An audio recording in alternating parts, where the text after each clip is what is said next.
YouTube page. That is awesome. So we've got YouTube, we've got our Facebook page, we've got X, where we're broadcasting live from. I haven't even had a chance to check X over there and see what's going on with everything put up there. And John, we got a comment. Okay. Steve Simmers chiming in. One of my buddies from school. Here we go, Steelers. He's a transplant. He's in Ohio, but he's going to be watching the Steelers. Okay, so reminder, all the music you're We are hearing broadcasting on X. is broadcast on these feeds that goes on all music videos. Once he jumps on here, managing editor of West Virginia Sports Now, part of the Pittsburgh Sports Now family. Is he there? Well, let's bring in Mike. Let's get him to jump on board here. Mike was in Athens, Ohio last night, covering that West Virginia game that they ended up losing to Ohio University. Terrible effort last night. I was with poor Mike on X complaining about it. Mike, good morning. How are you, sir? Good morning, John. Nice to be talking to you again. It's been a minute since we did something on the air, since way back in the day. Okay. But I'm good. I'm flying in the blind here, buddy, with the sound, but I'm going to try to figure this out soon enough. How you doing this morning?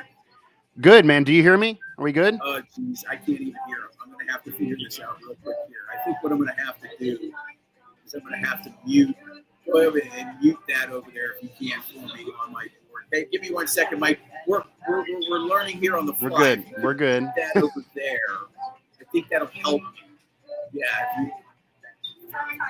Is that the mute button? There you go. That's good. Yeah. And then what I'm going to do is I'm just going to pop on here, and hopefully I can hear Mike through this. Mike, I'm working through some technical stuff. You're good. I'm just one of these old heads, unfortunately, learning new technology. And I think that's better. Can you hear me now? I can hear you. I've heard you the whole I can time. hear you. You're the Okay. So yes, no problem, John. Yeah, we're we're doing it live. Do it live. Yeah. Things can always happen. I was just saying that I'm good despite on little sleep, getting home around 2 a.m. after that horrible loss for the Mountaineers, driving back from Athens. They're probably still partying there. But it's been a minute since we talked the last few days a lot leading up to this, but it's been a minute since we did something on air, probably 10 years. Last time was in my career. Right. Last time was at the fan. Early in my career, you kind of brought me in there to get me aboard. So it's been a minute, but I'm happy to be here, and it's I guess optimism is the day here as we kick off a new NFL season. We'll see what actually happens and how long that optimism lasts. Yeah, no, absolutely. I think being fair, we should be optimistic, or at least try to be cautiously optimistic. Cautiously optimistic. There you go. I guess the first thing is, let's just get Cam out of the way. I want to get your comments on that. Yeah. Over a $3 million bonus structure addition to his contract. Was it really worth the PR nightmare that he's faced? It depends on who you ask. I think for most fans, no. I think most fans have now lost a little bit of respect for Cam Hayward, and they do feel differently about him because they kind of thought he was above this. As you know, he's been there forever. He's been that mainstay during a lot of dramatic days for the Steelers of the last decade plus, and he always was that calming force that fans could trust, would never try to rock the boat and cause drama. And then a year after signing a new deal and agreeing to a new deal, he does this. And it doesn't end up being a situation where he fully breaks the bank and, sets all kinds of records. He gets appeased a little bit. I think we all thought he would eventually get appeased and he'd eventually play and this eventually would end and they would kind of cave in a way to help him out. And I do get that he only was the 22nd, I believe, highest paid defensive lineman. But John, just at being a businessman, especially for an NFL player, the market changes year by year, day by day, month by month. If you agree to a deal and you agree to a deal you don't like, that's already a problem. You shouldn't have done it because it already leads you into maybe this issue a year later. So if he didn't just agree to a deal last year, I kind of would get this. It's very common with today's athletes. But he just agreed to a deal. I think fans were kind of tired of the antics throughout this offseason, even though he was holding in and not holding out. He gets some more money. Maybe he's happier, but in reality, he shouldn't have agreed to the deal last year. You can't expect the deal to get ripped up every year, even when a market changes and another team pays somebody. And he's getting older. He's 37. He's not 26 like Micah Parsons. They're not the same age at all. So I think he was a little bit warped, and I think he got played a little bit. I think he thought he was going to agree to a deal, and then the Steelers would just rip it up once he played well, and then he would show them. And the Steelers a little bit stuck to their guns and told him, hey, we just gave you something. We can't double it up. But they gave him a little bit more to appease him. It's over. It won't be a talking point in a few weeks, especially if they do win. But it was annoying a little bit. Yeah, it's done, I guess. Yeah. Mike Ostey's joining us, managing editor of West Virginia Sports Now. It's part of the Pittsburgh Sports Now family. Mike also a national contributor and writer to Yardbarker. Yeah. And he's also heard nationally on Sirius XM Radio. Mike's built himself a really nice career. He's done skylights on Channel 11. He's worked for Trib Live Radio. Yeah. He's really built himself a nice portfolio, but primarily working at West Virginia Sports Now and doing these other fun projects. They keep you busy. It's not like 15, 20 years ago, even 30 years ago when I got into it. You didn't have many options. You had print, TV, and radio, and now you got all these other options. It's pretty nice. Yeah, to say the least. You could make an argument that the industry was even harder to break into years ago. It's hard now. It's always going to be hard. But back then, if you didn't get hired by a big brand, there wasn't really an avenue. Now you can build yourself up on social media. You can still get other opportunities. I built a career mostly on a digital space. John, even when I was running Trib Live Radio, that was a digital radio side of a major newspaper that everybody knew, but it was still running a digital side. So, I always tell kids, because I also have taught as an adjunct professor, if you don't have something to show somebody and you haven't done something now and you want a career in journalism, you're missing out, because there's ways to do this even on your own. And we're an example right now on this show. So, I'm relentless. I've had a colleague tell me, Mike, you're just relentless at this, and I think that's accurate. I'll take it as a compliment. Let's talk Aaron Rodgers. Yeah. 42 in December. What are your hopes to see out of this guy besides staying upright and not getting injured? Well, that's the nail on the head, and that's what nobody can control. Maybe the offensive line can help control it. But I do think if Rodgers can stay healthy, it's on the board for this team to finally win a playoff game and break that drought.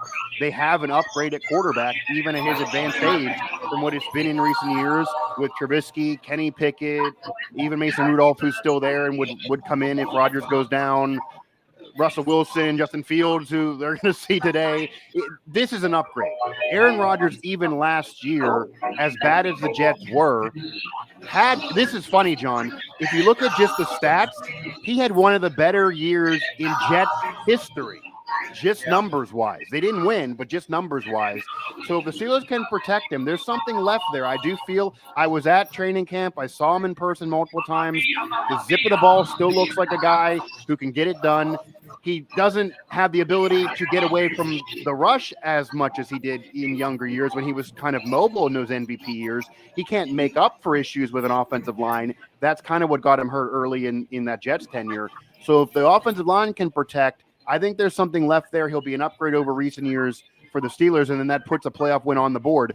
Do I think he's going to be an MVP and they're going to go ahead and win a championship? No. But if they can win a playoff game and Rodgers can have a solid year and can stay mostly healthy, that'll make this worth it. That'll help the Tomlin legacy. That'll help Rodgers end his career on a high note, and then they can go ahead and draft the next guy in Pittsburgh when the NFL draft is here next year. And they, even at that point, even if they win a wild card game, they're still likely to have a chance, a top 20 pick. Maybe they have to trade up. But I think it's on the board for them to have a better year, certainly at quarterback, than in recent years, which is why they did this. Is it the fix long-term? No. But if they win a playoff game, I think all fans, even the ones mad about this now, will be fine with it. Look, a playoff win would be nice. I'm not going to sit here and tell you otherwise, even if they lost, if it was a wild card win or a divisional win. Sure. Just to make that step would be monumental. And I haven't looked this up just yet, just because of lack of time, and I plan on doing it this week. But Mike has had a lot of leeway. And this is a franchise that certainly prides itself on the fact that they've had 3 head coaches since 1969. The Rooney family is, set on stability in that area, whereas you've got constant turnover in these other franchises. You can argue whether or not that works or not. I mean, Philadelphia wins a Super Bowl 6 years ago. A couple years later, this is a store video on the TV for you. now they've just won a Super Bowl again. So this is how to what we're There watching is now. a formula out there that a lot of the Don't teams forget, tend to use. every Sunday we're going to have some brunches for you from 9 to 1. So don't forget to call in or make reservations or just show up and it's a brunch. What do you feel about Tomlin this year? Yeah, I mean, obviously the Tomlin conversation's a loaded question. We're going to probably have it every single week, and it's going to go on every year until he parts ways or until they win a playoff game. That's really what's going to be. If he wins a playoff game, he'll calm the noise down. If not, fans are going to always want him out every single year. But as you just brought up, the Steelers, like it or not, they're different. They don't want to be knee-jerk, and people can argue we're way past that. I agree, but they don't want to fire coaches. If they do get in the playoff and they do have winning seasons, they do believe that Warren's coming back. Again, whether you like it or not, that's what the Steelers and Rooney, that's their way. And, they have had more success than a lot of franchises, so it's hard to say it's been a horrible way over the years, but it's not to the level of what you want in this era. They certainly haven't been a championship contender in a while, which is what the fans demand. And when you bring up the Eagles, John, I think that is the perfect example of why the Steelers probably should have parted ways with Tomlin years ago. I know they let Cowher linger around during losing seasons. I know they let Chuck Noll go for a decade after his dynasty years. I get all of that. This is a different era now with a different fan base. Social media makes this more of a pressing thing. But the Eagles had a Hall of Fame coach in Andy Reid there. He might go down as one of the greatest coaches of all time, if not the greatest, certainly a higher pantheon in ranking than Mike Tomlin. It maybe him and Belichick and Lombardi and Shula, if we're going to do a Mount Rushmore. And when he was with Philly, took him to a Super Bowl, lost to a dynasty, got to the NFC Championship game a bunch of times, arguably already greatest coach in their franchise history with Vermeil. And they said, Andy, you've been here a while. We want a new voice. You're done. We'll worry about it 10 years later to celebrate you. Go elsewhere. He said, okay, didn't complain. He got a new job. He ended up turning that into a dynasty with the Chiefs. He won his rings, and the Eagles won theirs, now with 2 different coaches. They parted ways, and then whenever he retires, John, they have a fine relationship despite playing each other in the Super Bowl. He's going to be inducted into their Hall of Fame. They're going to have Eagle brass, Eagle management, Eagle players at Canton when he's inducted. It's no big deal. They can repair it. The Steelers didn't want to go down that road, but the Eagles proved you can if you do it the right way. And ousting Andy Reid was the very best thing that ever happened to Andy Reid's legacy and the Eagles franchise's history. As crazy as that is, that's the case. The Steelers didn't do it then, and now they're in this situation. But if they win a playoff game, then maybe they're fine. He's still very, very young. Of course, when the Steelers and Mike Tomlin part ways, they're going to be parting ways mutually. They're not going to fire him. But that might be sooner rather than later if they don't win a playoff game very soon. Yeah, it's all going to be based on what he wants. No question about it. Right. He runs the show over there. I know Art Rooney II is the owner.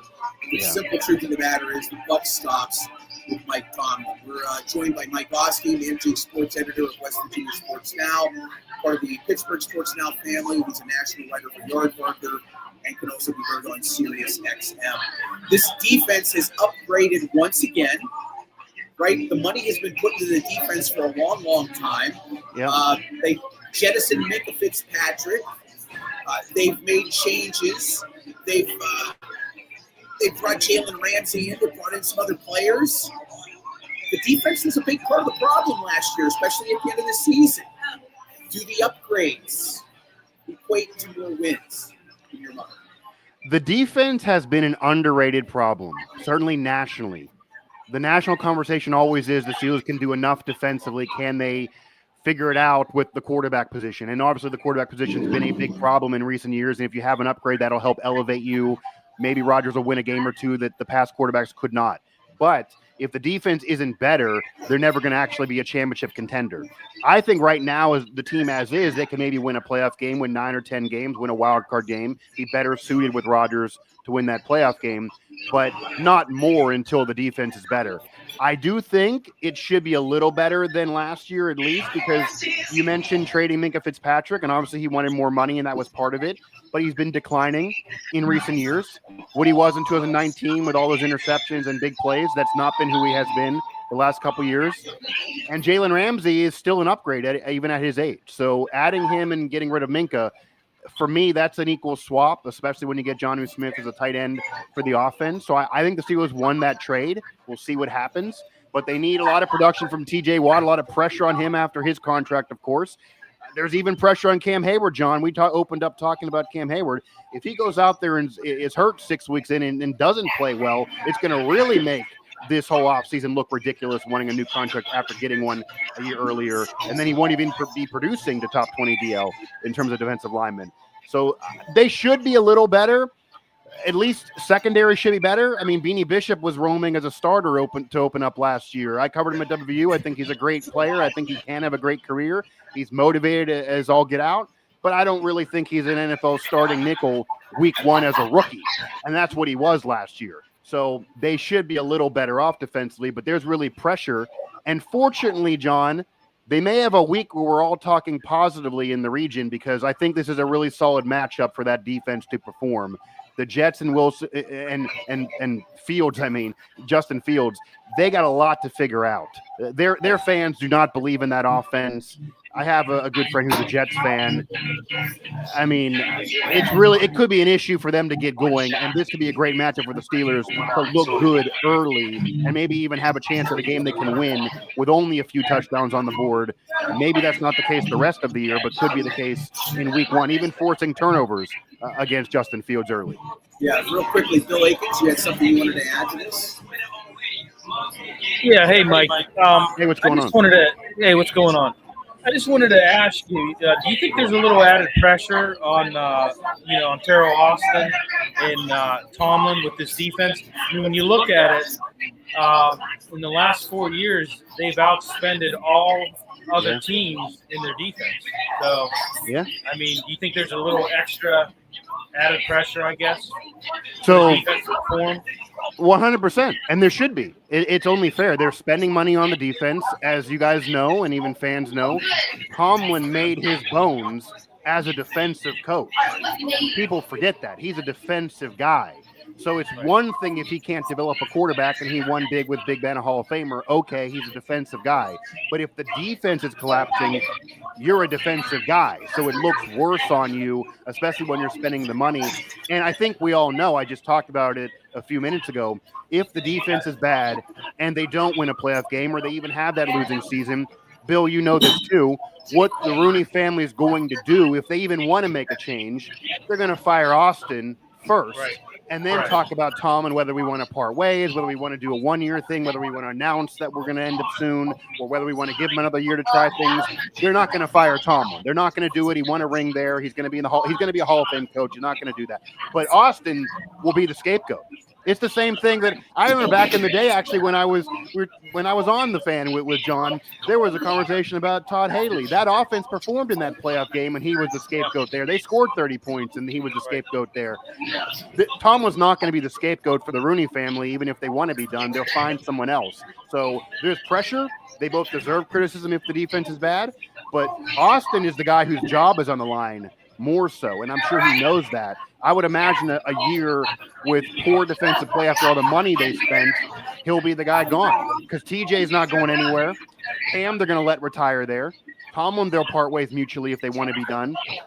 Beanie's real young. Their other players on the team are young. Joey Porter Jr., they invest a draft pick in. He's still really young. It's Austin if it doesn't go well.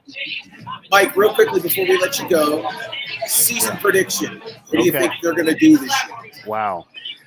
without the full schedule in front of me, and I do think they're going to win this game against the Jets. I think they should beat the Jets, and I think they should actually win this game comfortably. I don't think much of the Jets mostly this year, so that kind of leads me into that. If I had to just go off a record, I think this is probably a 10-7 situation where they're just a little bit over 500, another winning season, similar to the last several years.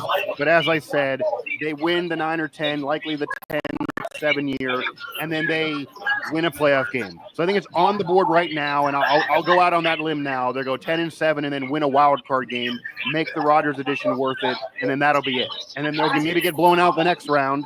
But Rodgers, as long as he stays healthy, that's where I am, and maybe that'll change as the season progresses. But I think that's on the board right now. I don't buy into the 4-win season. They're going to be terrible, or anything like that. Tomlin is too good of a coach to have a team that bad, but they're certainly not a title contender for me just yet. I got to see more to go that far. Mike, you sound fantastic. I can't thank you enough for joining us. Mike's going to be part of our broadcast every week. Mike Oste. Follow him on Twitter X. Use that too. At Mike Oste 11. Managing editor of West Virginia Sports Now, part of the Pittsburgh Sports Now family. National writer for Yard Partner, and heard on Sirius XM. Mike, yeah, man. Have a good day. All right, Mike Oste, great job. He's done such a great job with his career. He has just plowed through it. Like, this is one of the hardest industries to be successful in. And Mike has just carved a nice path for himself. Very happy for him. He's got a family. He's got 2 young daughters. Just has put his head down and worked hard.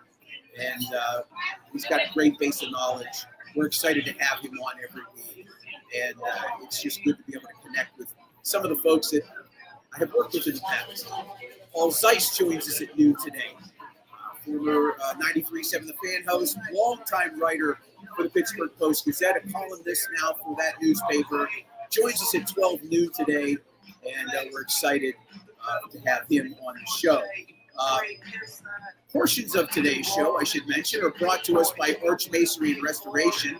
It's another one of our sponsors that have come on board this year. Arch Masonry and Restoration is hiring in Pittsburgh. They're seeking professional craftsmen with experience in brick and block work, concrete finishers, and labor help. There's no experience needed. You can learn on the job.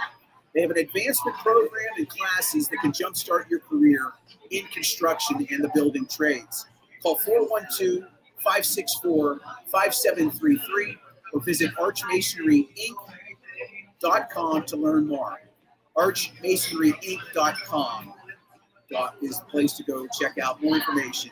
If you're in the masonry field or concrete field, they're hiring right now. Give them a look-see. All right, we are here at the North Park Lounge, Richland, and the Hilltop Event Center. We're pleased that you could join us this morning on Steel City Sunday. Brand new pregame show. We're 3 hours live before kickoff every week. We'll be right here broadcasting, and as soon as the game is done, you can join us for 2 hours of live post-game. I will say that in October, we'll be joined by TV legend John Fedko. He's going to be joining us for an hour in our post-game show. As we move forward with this show, we'll be adding more people to our broadcasts every week. Bill Akins is, of course, a big part of what we're doing here. As I always say, I'm the shell of the bus, and you're the young engine, pal. So things run because of this guy right here. And really, so far, so good. I thought it was going to be far worse. I'm not going to lie. Yeah, no, we're doing good. Yeah, a lot of viewers. We're doing pretty well here. So. Yeah, so it's so crazy because you do something like this for the first time. And I was told years ago to do this. And I'm like, I had my mind on other things. I was focused. I got a new young family. I was trying to carve out a career in construction. And when I came back to Pittsburgh, I said to myself, this has got to happen. And I wanted to put this together with another group, but couldn't quite get the money together. And at the last minute, contacted some places, and sure enough, we're broadcasting live. We're going to do it all season long. We're going to do it all season long, and we hope that you're part of our journey as we move forward. And again, when you're doing something like this, you learn as you go. And so Facebook has a policy where you have to create a page and it has to be live for 60 days before you can broadcast live from there. So we're still on Facebook broadcasting, but we're working around it. We'll get to the Steel City Sunday page in due time, but we're on YouTube, we're on X right now. Hopefully next week we can add Instagram. We should be at TikTok. We're going to get TikTok as well. I don't do TikTok. I don't know about you, but I try to stay off of that platform. All right. Any comments? Are we getting any feedback so far? I know you had mentioned somebody had mentioned something to you, but I wanted to see if we had any new comments. Just a couple comments. We had David, little comical comment here. David Claycomb says, Bohemian Rhapsody is stepping on you guys. That's because we have a DJ that's basically playing right next to us. But, yeah, we're trying to make do with what we got here. So. Yeah, we're going to work through these issues as best we can. We're happy that we're here. You know, the simple truth of the matter is that I didn't think this show was going to get on the air a week ago, and now we're here. And so we're going to work through all of this, and hopefully be able to provide you with, a good show that you can hear. We're going to have more guests as things move along. I think once we get on the air and start to add some presence, we'll be able to add some more people. At some point, I want to be able to bring on other guests from outside of Pittsburgh. We'll do some different segments through the course of the year that will change things up, if you will, and hopefully you will enjoy what it is that we're doing. As we are approaching the 11 o'clock hour, as we complete our first hour here. So I'm looking at this team. You know, you look at Broderick Jones. I think one of the constants over the years has always been this one here is going to be for bar guests only. Has always been a concern. Bar guests only on this three question. If nobody at the bar gets it, I will walk around and ask other people. The matter is that you come into another season where you're not sure what bar guest trivia. So guys, if you guys got it yelling on back there. In 1976, the Steelers started out 1-4, and Bradshaw got hurt. A quarterback came in and won 6 consecutive games for the Steelers. Can anybody name who that quarterback is? Yours? No, that's not my contact. Quarterback. Nah, no joke.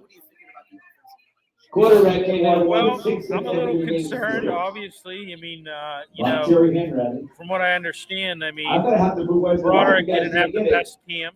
So, you would think he goes back to his natural position. After the Steelers started 1-4, you would think that would, he'd be comfortable there, but it's kind of been, not that way. So, listen to this stat. Fatano, he's had issues. He's had injuries. He's had knee issues at Oregon. Obviously had a knee injury last year. So, we'll see what happens there. Even Zach Frazier, he's had some injury issues. I know, primarily he has been healthy for the Steelers. He's had some injuries as well. In West Virginia and stuff like that. So, but, yeah, I'm really concerned about the line. Especially protecting a 41-year-old quarterback. That's correct. Congratulations. This good card is good start tomorrow. Hey, 28 points in 9 games after they started 1-4. Greatest defense in NFL history, 1976 Steelers.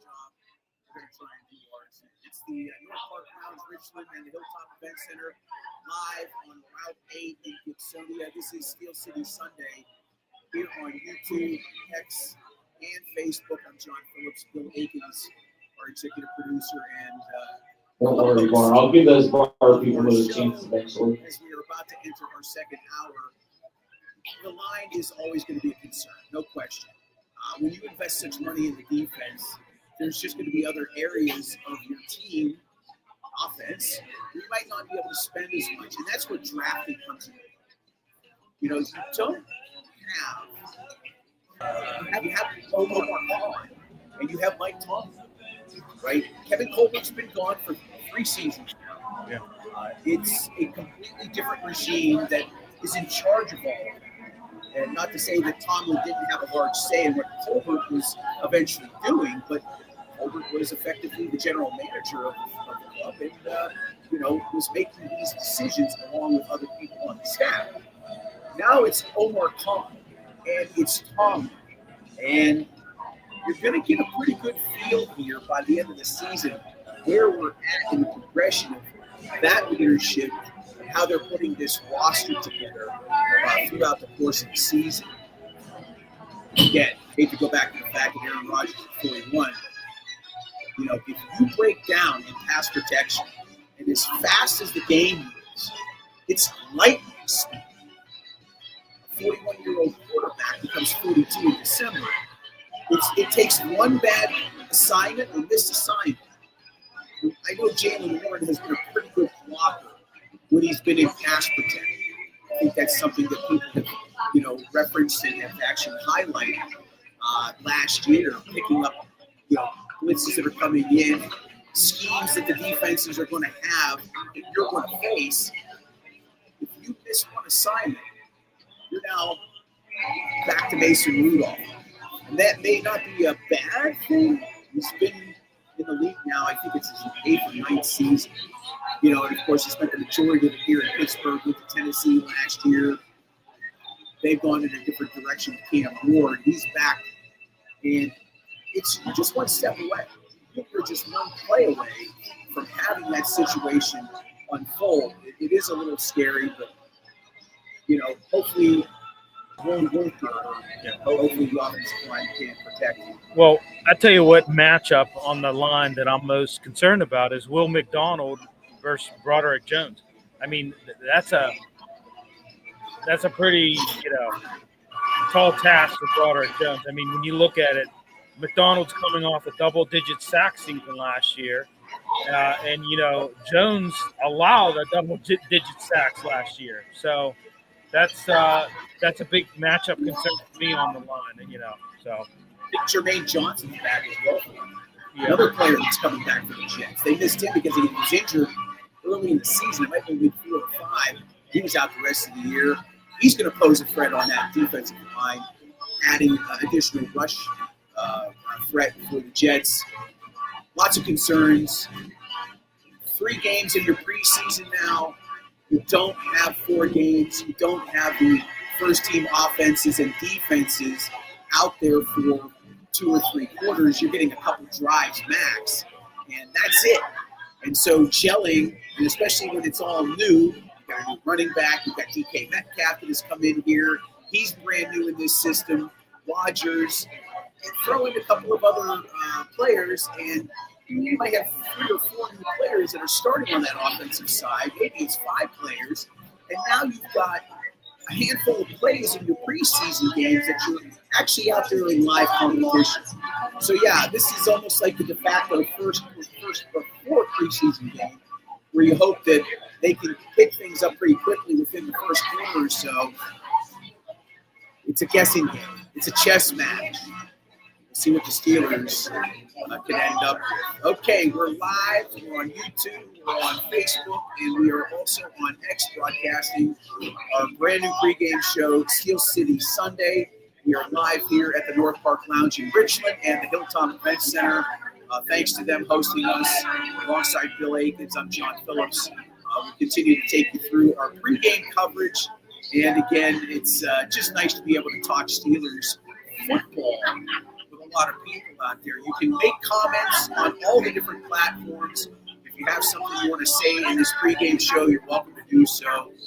We'll be talking about it over the next 2 hours. In the 11 o'clock hour, we're going to talk a little bit more about the Jets and Steelers matchup.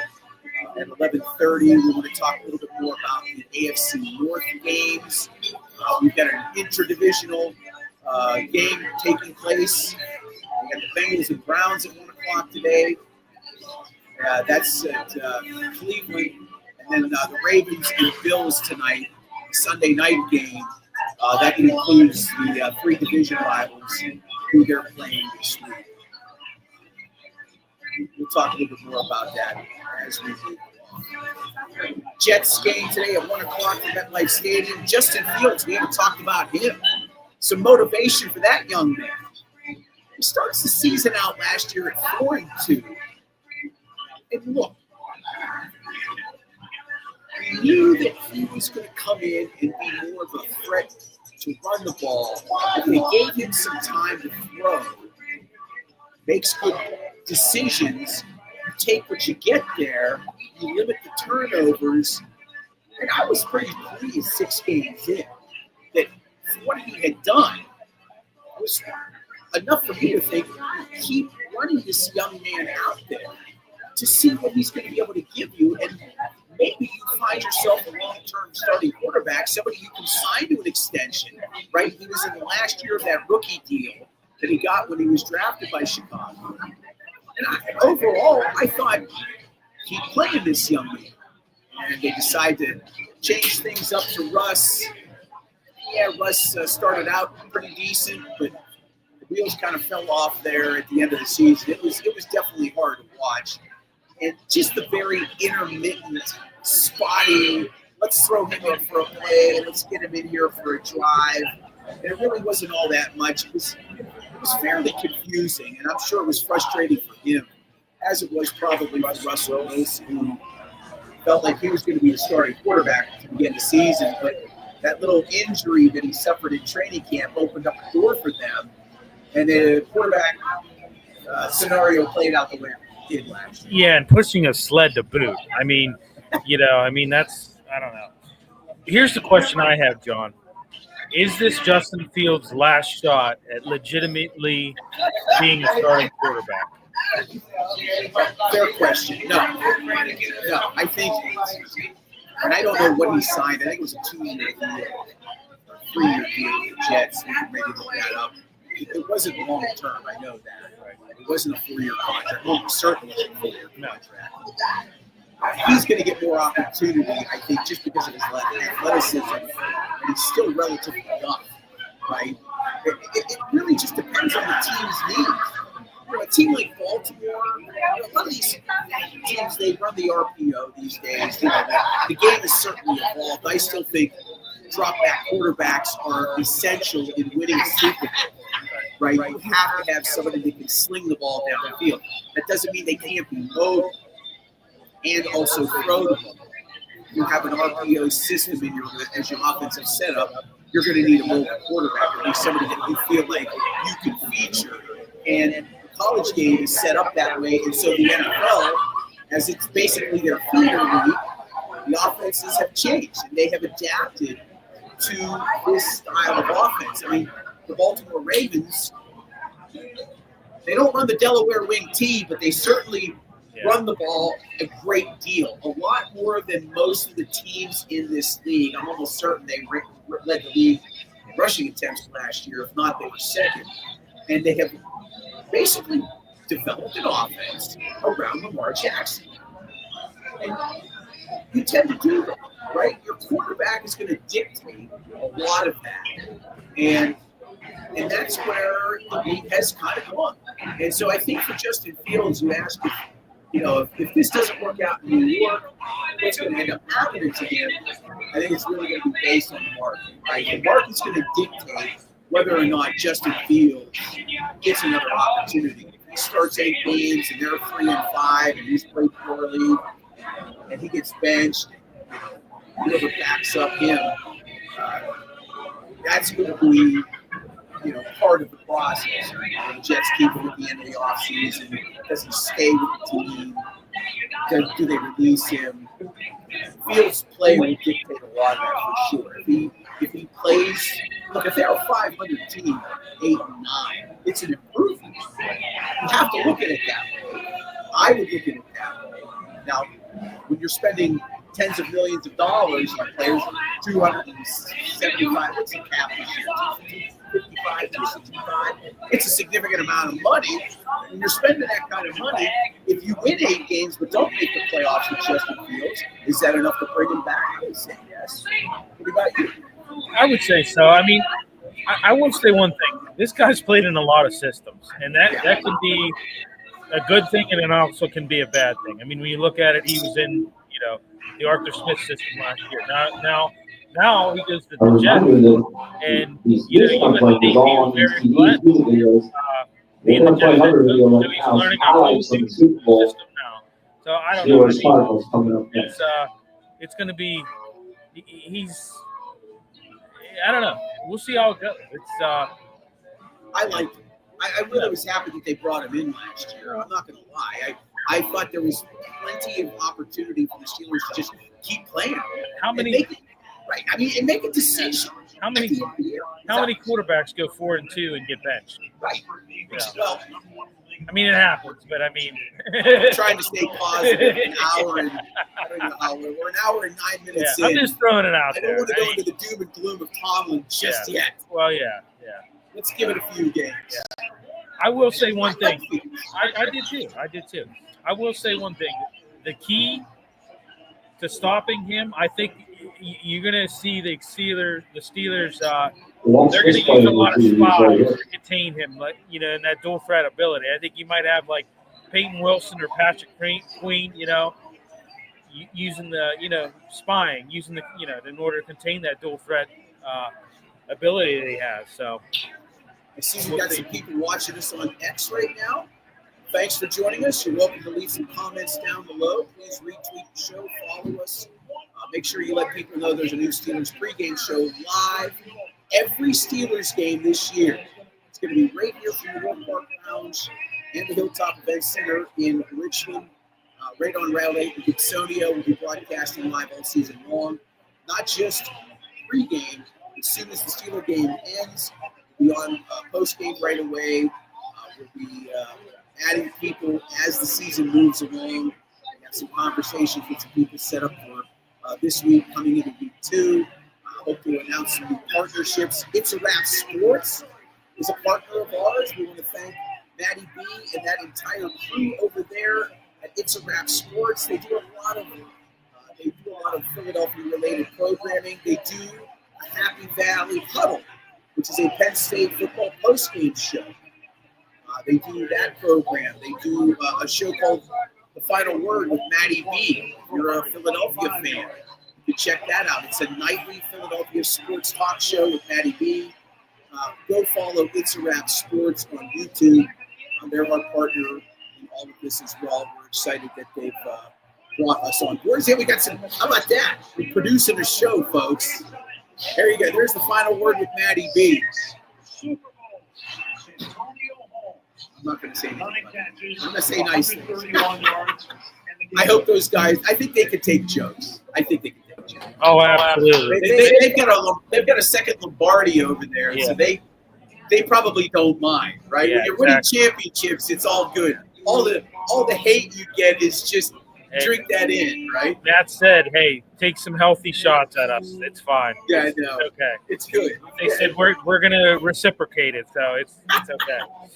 No, they've been fantastic. I can't tell you enough how much it is nice to work with people that this is a competitive space.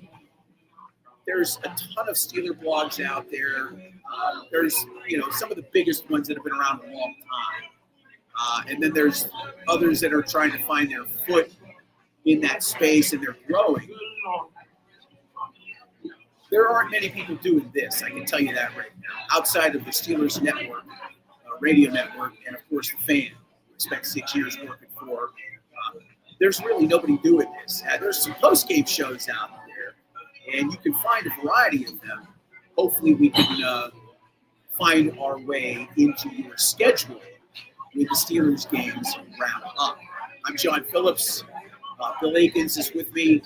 This is Steel City Sunday here on YouTube, Facebook, and X. We'll be adding Instagram probably next week. We're going to work through some of that stuff, and we're off and running. I feel good about things so far. I'm a little surprised that it's been as smooth as it was. Yeah, I think everything's good. I think, we have a little bit of audio issues, but, this is our first show, and, hey, you as you progress, you work out those bugs. So, Mike is very happy. I just heard from him via text message. I'm happy that he's enjoyed this. And like I said, this thing's going to evolve over the course of time. we're just pleased as punch that we could be part of your pregame routine. I think that's where, we can provide you 3 hours of good coverage. Maybe you'll come back and enjoy the postgame show as well. And as I had mentioned, I'm working on some other things. This happened in 7 days. We had no time to really put this together. Literally, but we managed to, yeah. Yeah. And I can't thank Bill enough for putting up with my shenanigans and just, I try not to be a tyrant, but it's when you're in the heat of things, you're like, it's like No big deal. Yeah, well, we got thick skin. Yeah, exactly. It's a pretty thick skin. And you're military too, so you might use some sort of kung fu move from your training years ago. Well, hey, it's not the first time where it's like, hey, do 8 hours of work in 2. It's fine. It's been nonstop. And by the way, he's not working for free. That's the other thing I always mention. It was very important to make sure that the people that are involved in the show, especially locally, are getting compensation. A lot of people work for free in this space. Okay, a lot of people work for free when it comes to online content because they just want to have an opportunity to be part of something, and that's okay. I've always managed to I'm thankful for this. Anytime I've ever worked, managed to draw a paycheck from it. Whatever money we make from our advertisers, North Park Lounge right now, and Archmasonry Restoration, I'll talk about that in a few minutes. We're putting everything back into this show.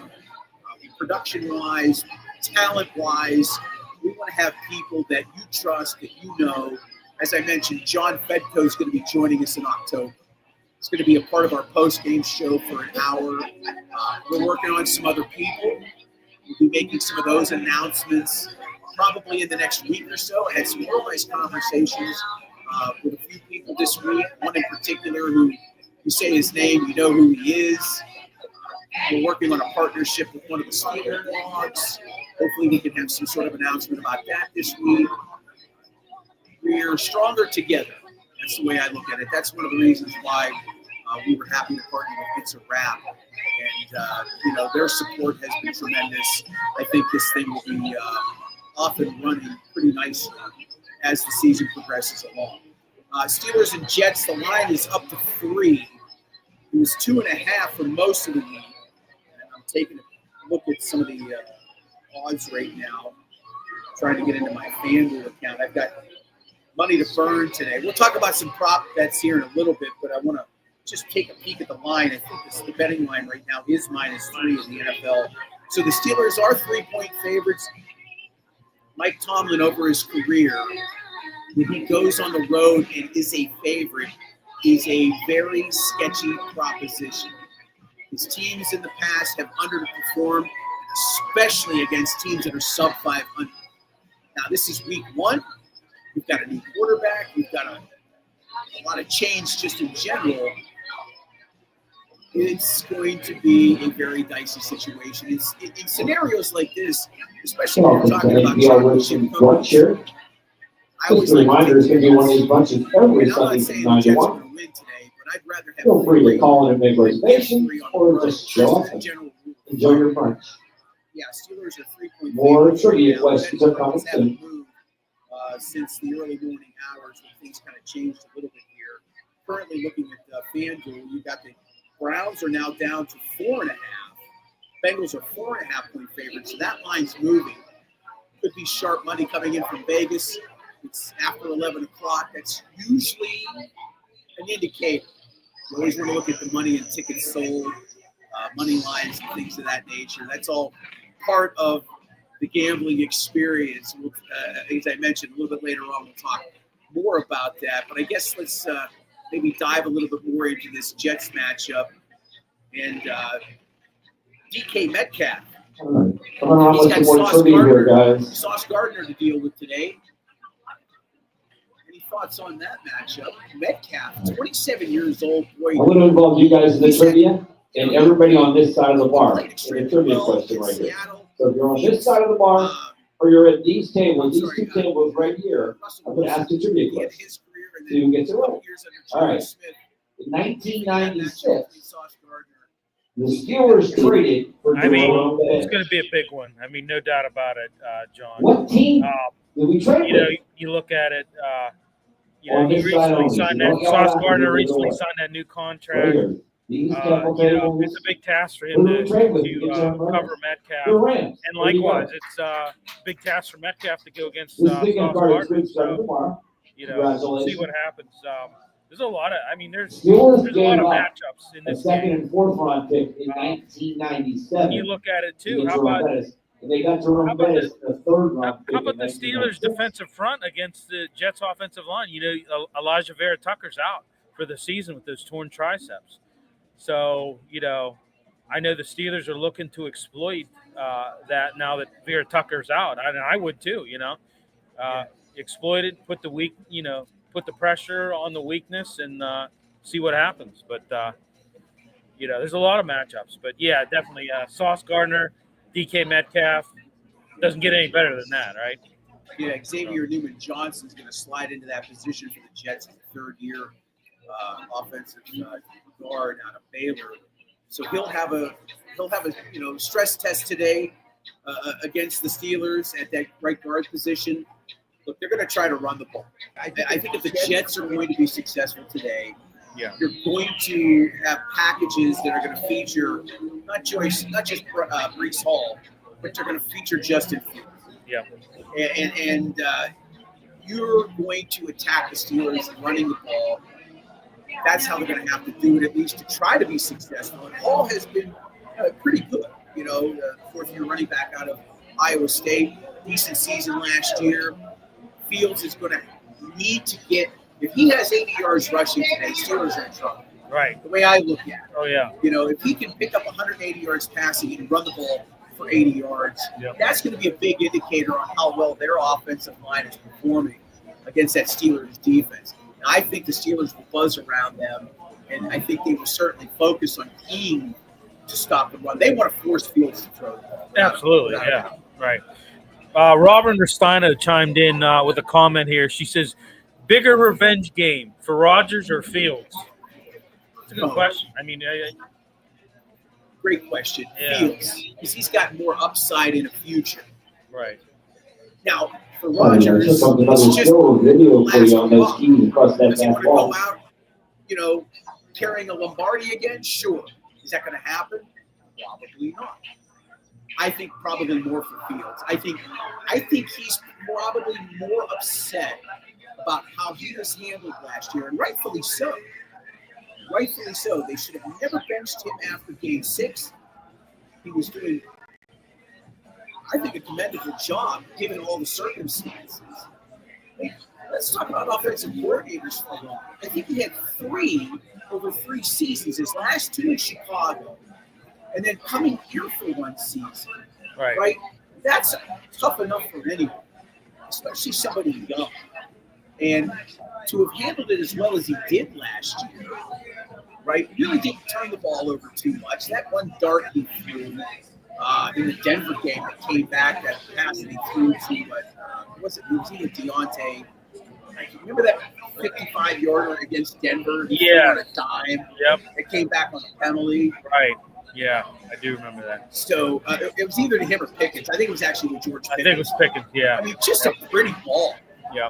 Right? Very capable of throwing the ball downfield, I think. Yeah. He just needs some stability. And here he's in another offensive system with another offensive coordinator. Right. And look, they're paid millions of dollars.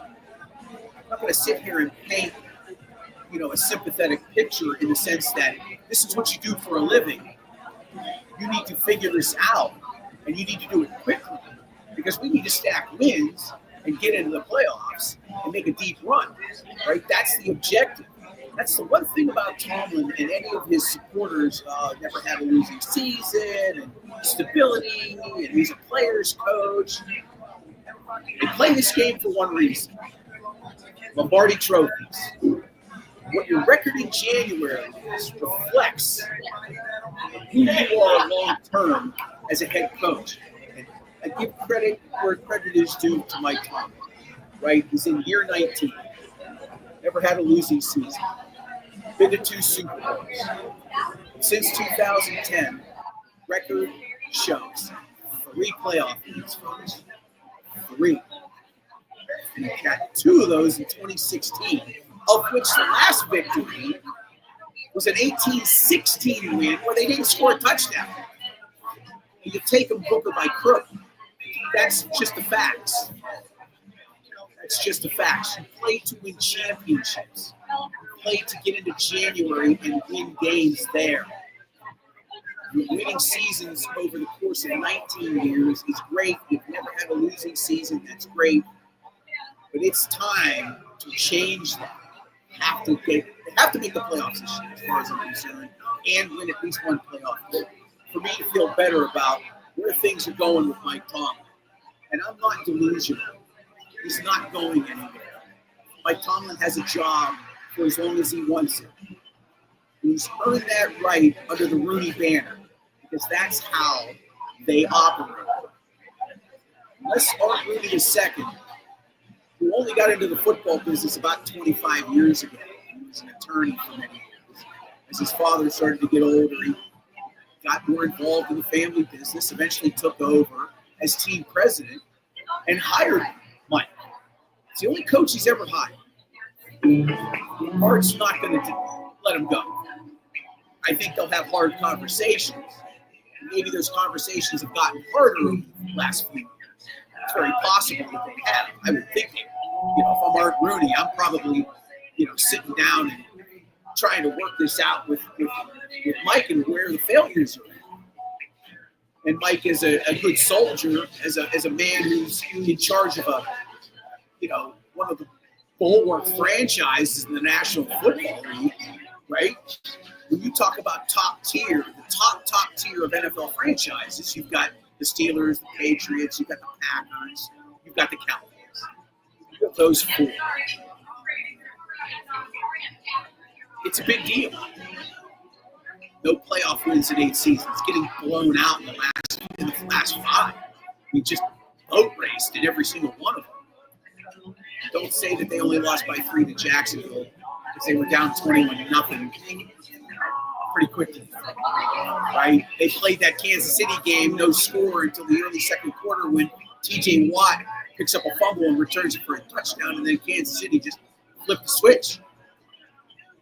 The Bills playoff loss a couple years ago, just getting destroyed. Last year in Baltimore, it was massive. It's embarrassing. And I know it doesn't sit well with Mike. You've been in the league as long as he is. He's the highest tenured coach now in the league. Jim Harbaugh is the second oldest tenured coach in the league. They play against each other, for 17, 18 seasons. These are men of credibility, right? I don't take anything away from Mike. But it's got to change this year. Another non-playoff season. If they don't make the playoffs or if they get in and don't win and they don't perform well, it will be now season 9. Okay? Season 9. Not acceptable. You never had a drought that long under Bill Cowher or Chuck Noll where they didn't win a playoff game. Okay, even in the 80s, which I lived through, playoff wins in 84 and 89 under Noll. Not good teams, lousy teams, right?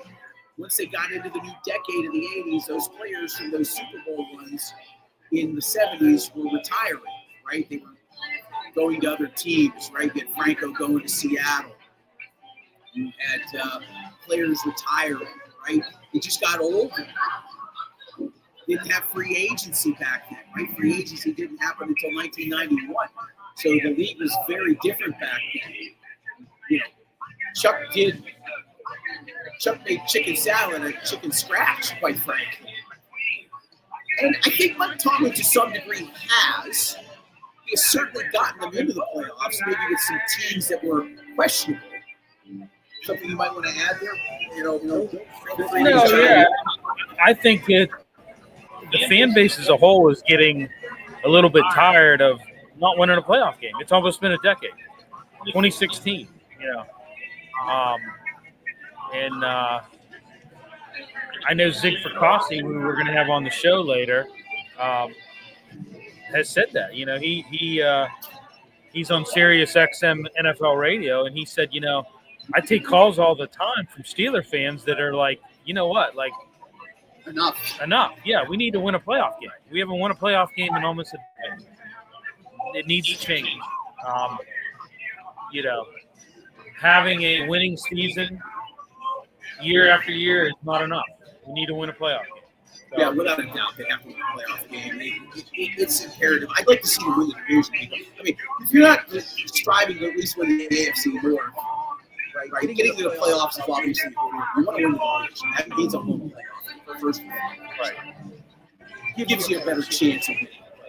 You know, these playoff losses have all come on the road, except for the Jacksonville. At home, yeah. You know, it was at home. It was a division game. They had to buy that. Well, how about the one in Cleveland? I mean, that was, you know.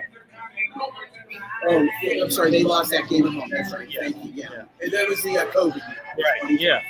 Yeah. Yeah. So I mean, so they've had some playoff losses in this stretch that were not good. They were pretty bad. And you know, I'm sure once he got that taste out of his mouth, I'm sure the players, you know, and just to go back to Cam Hayward. Cam, what is this year? 15? Yeah, 15. Year 15 for Cam. This is going to be year 7 or 8 for TJ. Yeah. What a playoff game. Right. Talking about wanting money, talking about wanting big extensions, talking about cashing in and feeding your family, winning a playoff game. Extremely, extremely important. This is Steel City Sunday, right here at the North Park Lounge, the Hilltop Events Center, Route 8, Gibsonia. We're pleased to be broadcasting live to you today. We're on YouTube, we're on X, we're on Facebook, we're adding Instagram next week. And if you're in the mood, come on up here to the North Park Lounge. They've got a great buffet. It's just $25, all you can eat. We're going to have tremendous drink specials. The place is decked out in Steelers colors. They got all kinds of banners up. It really is a fantastic spot to be doing this show, and we're very pleased. I'm going to ask another trivia question for the bar. Let's talk a little bit about the AFC. Bar only, and that includes you guys over there. Let's get into the Browns. Trivia question. I don't know. Do we have any comments? Any new comments that have come in? Trivia question for the bar. I don't know if anything has come in. Please let me know. We got some comments. We want to make sure we're addressing any of your questions. If you're on our Alrighty, Facebook page, here's the question. just take a look down below. We got some Steelers questions drafted here. this Everybody just player on the page here. in the 16th round, 220th overall in 1963 from the University of Maryland. He was selected to the Pro Bowl 7 times and earned 2 Super Bowl rings. Who was this field coach player? It's the Ohio battle for supremacy in the Buckeye State. Yeah. Joe Burrow. Here comes a hint. Whoever gets it first. Linebacker. Well, there's a guy that wants to prove something, I think. You know, he went to 63, guys. 3 years ago. 63. Took the Bengals to within, I think it was 1963 linebacker.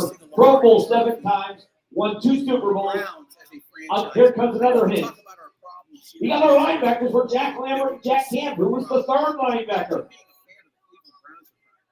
Who was the third linebacker on 19? Sorry, guys. Can't imagine now. Come on over there. They've got a 40-year. They have a 7-time Pro Bowler. 2 Super Bowl rings. Drafted 1963. won a quarterback battle between Andy Russell. There's your winner right there. and a couple of Andy Russell.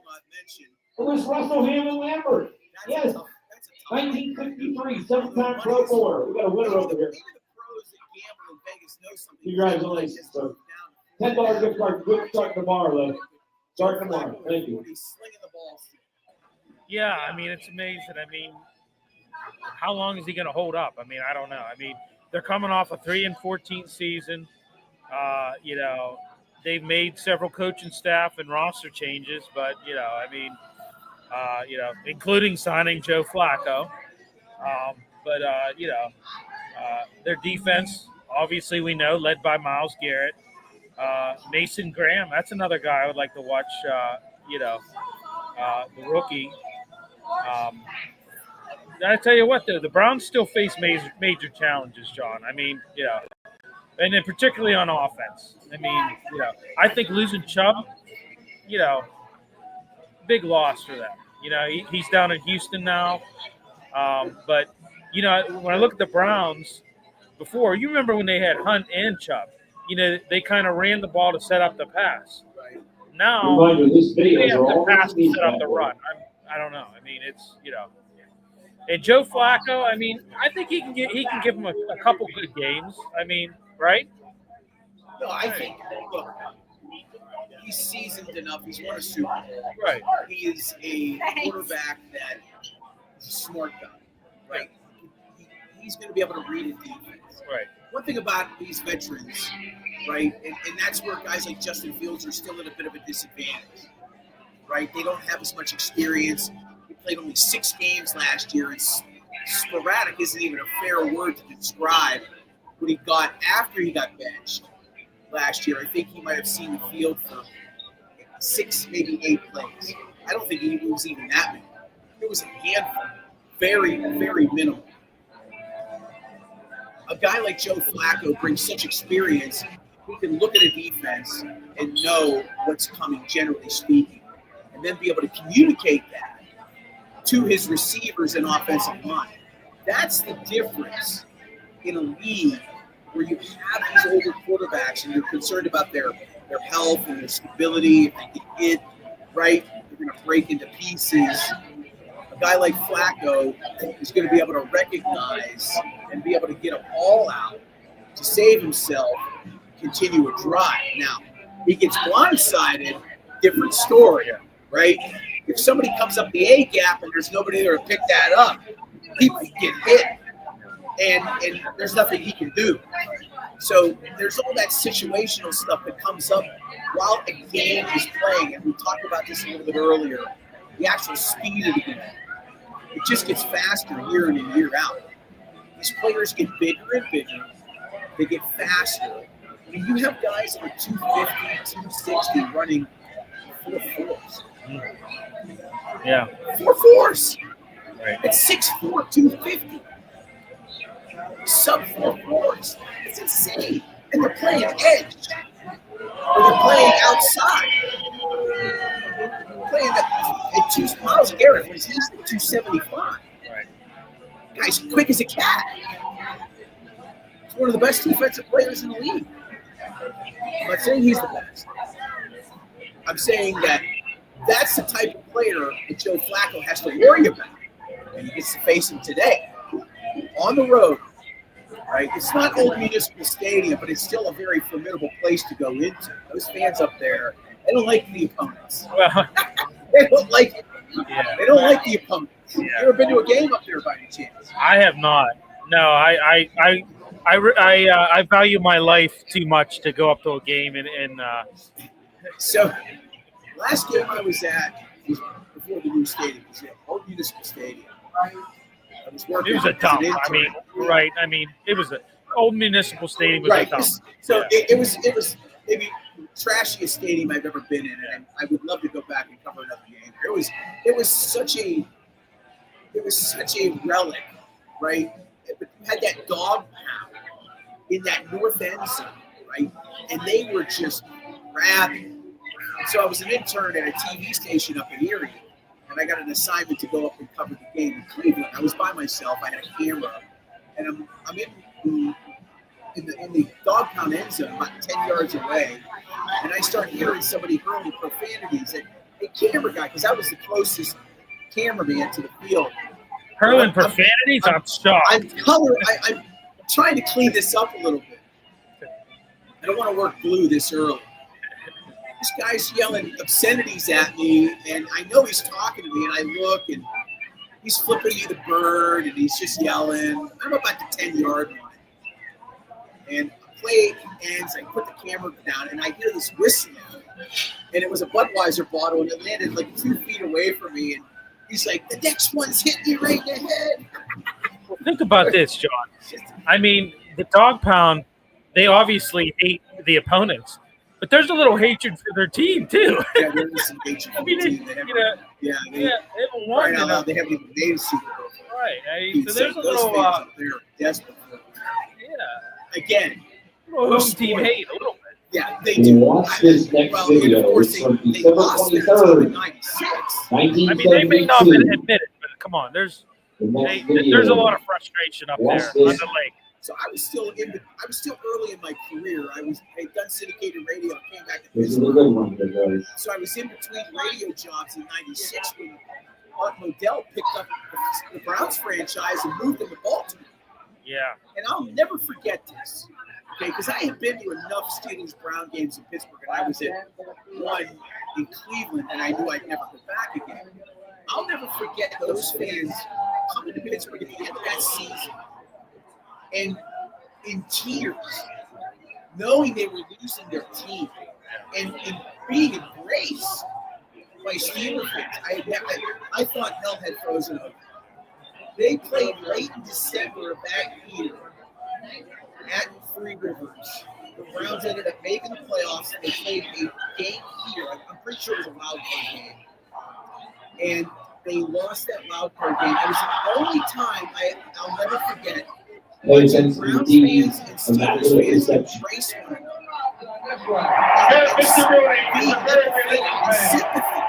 Like just consoling these people. That's what they say. They were just totally distraught that they were losing their franchise. And rightfully so. You didn't get that reaction in St. Louis.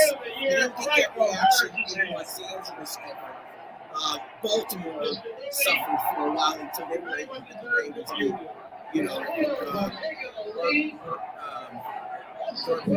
Art Modell picked them up in the middle of the night in 1985. And just, I can still see the moving trucks in my mind trucking out of Baltimore on the way to Indianapolis.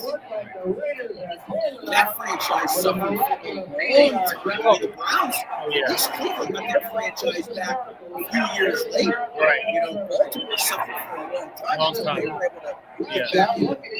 And Art Modell, he was really wasn't in the AFL NFL merger. He was really like one of the guys that pushed it. I remember a story about him going to Art Senior and saying, "Hey, we want to merge the NFL and AFL." And Dan, a young Dan Rooney, said, "Nah, I really don't think that should." And Art said, "Well, Dan, he says, we're gonna do it with or without you." They did. They actually forced the NFL to change. They were an absurd league. They were exciting. They were young, and they were able to, change the game of football. Passing, they just opened up the passing attack. The first review play ever. Just the way it was. It ended up working out well for all of us. Oh yeah, absolutely. This is Steel City Sunday here on YouTube, X, and Facebook. Part of our broadcast today is brought to us by Much Masonry and Restoration. They are hiring here in Pittsburgh. If you're a craftsman that does brickwork, if you're a concrete finisher, if you're a construction laborer doing a jump start of your career, if you have no experience and you want to learn, you can do that on the job. Arch Masonry has advancement programs and classes that can get your career in building trades moving in the right direction. Call Arch Masonry and learn more at 412-564-5733. Visit their website, archmasonry.com. One of our fine sponsors here at Steel City Sunday on all the social medias, YouTube, Instagram, Facebook, and X. Go check us out. We're broadcasting live from the Ward Park Lounge here in Richmond and the Hilltop Event Center. Alongside Bill Higgins, I'm John Phillips. It's just nice to be back in this setting, talking about the Steelers, talking about the NFL. Ravens and Bills tonight. Bills are a dog at home. They're +1.5. Coaching Street, the way never television has that ball. And everything revolves around LJ8. Jackson. Absolutely. I mean,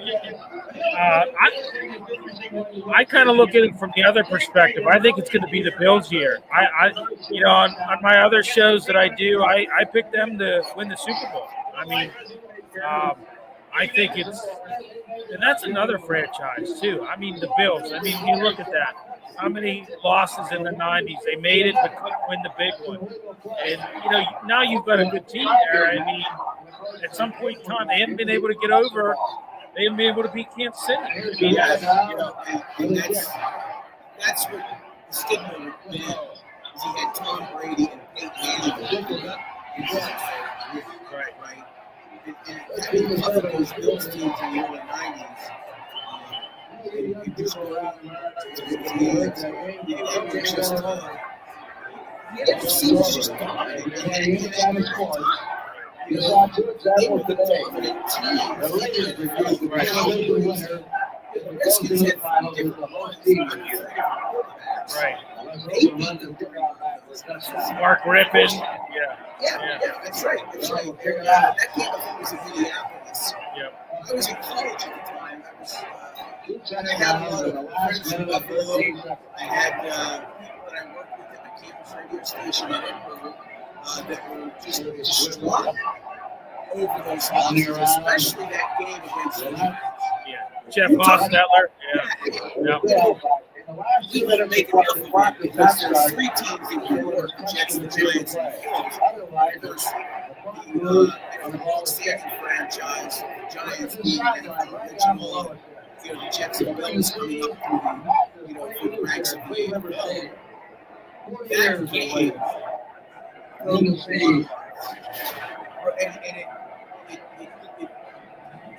it hurt Scott Moore. It was maybe the worst thing that could have ever happened with him. If I've never read anything, if you're not familiar with that, the kicker for the Bills, Scott Moore, was such a really consistent guy for them. Just talented, helped them win games, and Still his first ever postseason win. at the end of the game, against the Giants, helps them win Super Bowl 25, and that suffered from the fans in Buffalo. There's a documentary on that story in his life. Another one, the Browns, since they had gotten there, but Norman was, he was vilified. He was absolutely vilified. He was the guy that and never really recovered. That's another good one.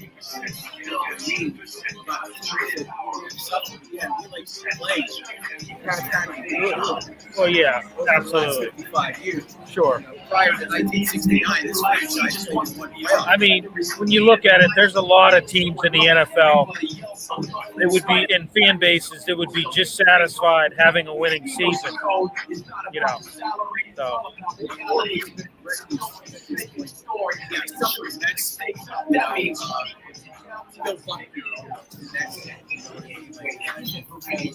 Baseball history, the 1960s Boston Red Sox in Game 6 of the World Series.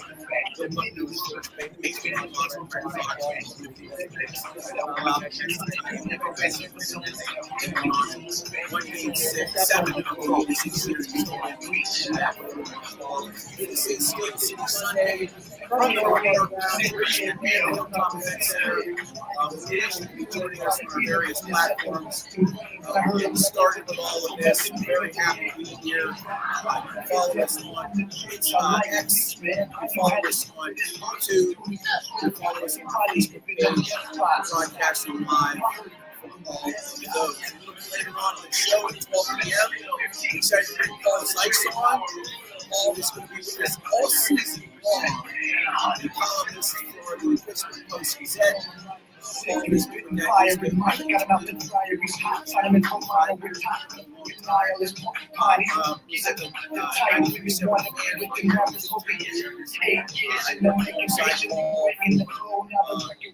nice change there, and I'm excited to be able to work with him again. He's going to be back. He's going to join us straight up at 12 noon, and then at 12:30, both Paul and I will be joined by Zig Fracassi. He's going to be our NFL insider. He's going to be joining us mid-season long. Zig has been in sports radio for 35 years, the last 22 from which he's been with Sirius XM's NFL radio. Nobody knows how so hard Thursday because I have another trivia question here for you. Dining room, non-bar. Dining room. Anybody in the dining room, whoever enters first is going to win the gift card here. About an hour and 10 minutes away. So we got one coming up in about 10 minutes. Let's talk a little bit about betting lines. Who was, again, dining room, not bar, you people right here in front of me. Who was the MVP of Super Bowl 14? Super Bowl 14. Steelers Rams. Who was MVP? Terry Bradshaw, right over here. You gotta win. You already won before. Oh, she had it. Yeah, there we go. That's good starting tomorrow. That was easier than some of the other ones. All right. There's a booking at the right now for today's game. It's still sitting at 3, total's 37.5. I see if I was a props guy, I'd be betting over on any field goals in both games. It's probably 1.5. It probably should be 2.5 on each of them. I can't see anything less than 5 games. The offenses don't scare me. No, I think it's going to be a low-scored game. I mean, what was the over-under? 38? 37.5. 37.5. I mean, do you think that's high or? No, I think that's probably right where it needs to be. Yeah, that's what I thought. I don't want to get into too many predictions right now because we'll do that if we have the show with Paul. But the simple truth of the matter is that we go back to the basics here. These teams are going to probably run the ball as much as they can until they're forced to throw. Right? I don't think either team. Art Smith is not a fun and gun type of offensive coordinator. Right? I know Rodgers is going to be able to dictate what he wants. Yeah. More so than Russell Wilson was last year. I think that was probably made very clear if he was going to come here and be the quarterback. Correct. I got to have more of control in terms of what I'm doing play calling wise. Yeah. That's not to nullify or neutralize what Art Smith is in terms of the coordinator, but I think unlike last year, there's going to be a lot more leeway given to Aaron Rodgers. We probably made that fairly clear. I think that's what we discussed in the media, that he's going to have more of this, hey, if I see something, I'm going with it. Right. How do you say no to that? He's arguably the top 5 quarterback all time. He's probably more top 10. That's a subject for another day. But I don't see this team scoring. That's just me. I think Chris Boswell is going to get a healthy workout. Yeah. Right? I think he's going to, as he like he did in the first game last year against Atlanta. Yeah. Right. 6 field. Correct. Yeah. 6 field goals. And they ended up winning that game strictly because of Boston. So there they go. I think just looking at some of the other games here, as we're Kid Sig Big segment, we'll talk about why I call it Kid Sig's picks here in a few moments. Browns and Bengals, again, that line has dropped. The Sharks in Vegas know something about Vegas. The home dogs in the NFL have traditionally always been good value, not just to play the points for money line as well. A good sharp friend of mine in Uniontown, who we didn't touch Rhino, he actually loves the Browns. He absolutely thinks the Browns are extremely well today. And that's why the line has dropped. That's like the game and a half. By the way, if you're looking at those lines, right now, Washington now 6.5. That line is up from 5.5 earlier. The Giants Rapids catching a touchdown right now. Total is 45.5 in that game. The other 1 o'clock games today, we've got Jacksonville now 4.5. That line's up from 3.5 against Carolina. That total is 46.5. So the experts in Las Vegas, I think that's a score video for you here. offensive. We talk about very fine back and forth. Jack Lambert. Their win total is sitting at 6.5. I was in Las Vegas.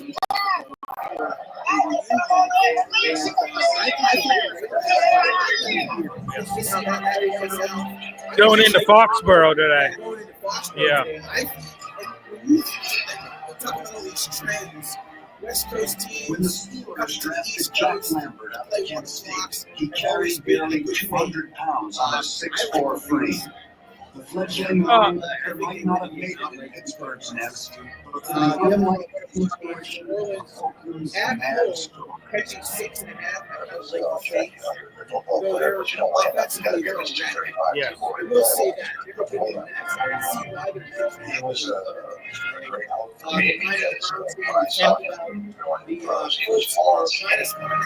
catching today. Over time now, there's kind of becoming this understanding that small running backs have an advantage because a lot of times linebackers can't see into the backfield.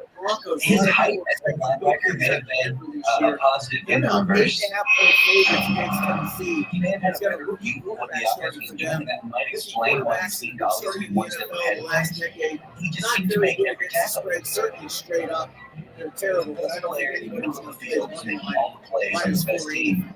Maybe this is the best defender in the league. There's another one in Seattle. Seahawks at home plus 1.5 against the San Francisco 49ers. A lot of people have San Francisco as a potential I don't know Super Bowl representative for the idea of The only thing with San Francisco, they're starting the season with 9 guys on IR and 2 guys on the pup list. So that's 11 guys banged up for them. And last year, they were banged up all season. Intellectual linebacker, which I don't think was the association with him at the time, probably because he was toothless, and probably because he looked kind of like a madman. His greatest strength was his mind. So he's like John Rambo, I guess. The feature game in 425. He was certainly the most intimidating player on a pretty intimidating team. Last year in that division game, getting beaten up by Washington. Yeah. Disappointing season end for them. Absolutely. Yeah. Up there. Right. I know there was a lot of talk about Matt Stafford going to Los Angeles, Jared Goff. During his 11-year career, Lambert won Defensive Rookie of the Year and Defensive MVP awards. He made 9 straight Pro Bowls and was the man in the middle of the steel curtain for 4 Super Bowl wins. Barry Sanders was there. They made an NFC Championship run. It's possible that Jack Ham was a great linebacker than Lambert was. Yeah, oh yeah, absolutely. The only thing, though, they lost some coordinators. I know they, in Detroit, that's obviously Aaron Glenn now being the coach of the Jets. But the Lions have impressed me in the last years, last few years.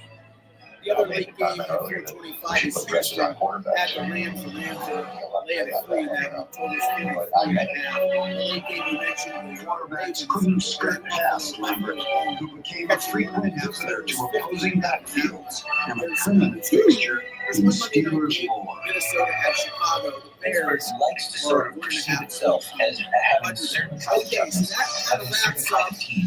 The second hour, the third hour, just a few moments. Paul's likes to very confident on board. Just an hour number 3. One-time personification of what Steelers football is supposed to be like. That's what Lambert represents. The Steelers at their highest point. Getting to him about what he's thinking for today's contest. Also talk to him a little bit about some of the other games in the NFL in the 12 o'clock hour. Hopefully we'll get some fan reaction. We'll get a little bit of that today. And we'll have the NFL whip around at 12:30 with Zig Fakasi. And then at 12:45, we'll have 6 City Sunday against the Spring. 5 games against the Lions. the Westgate Super Contest, and hopefully, whatever I say, folks, you're going to fake. Just whatever I say, play the opposite. You'll be a millionaire by the end of the week. If you play much of the game, I'm sure you're much better. You're not a sports bettor. Okay. I am not a sports Why bettor. I bring you on board? I don't know. I'm not a sports bettor. No, I'm not. Probably smart on your part not to be wagering money. Yeah. I don't play much myself these days. I don't wager. If you're going to gamble, straight bets are the way to go. But I'm a $10 parlay guy, and I know that's how the sports books.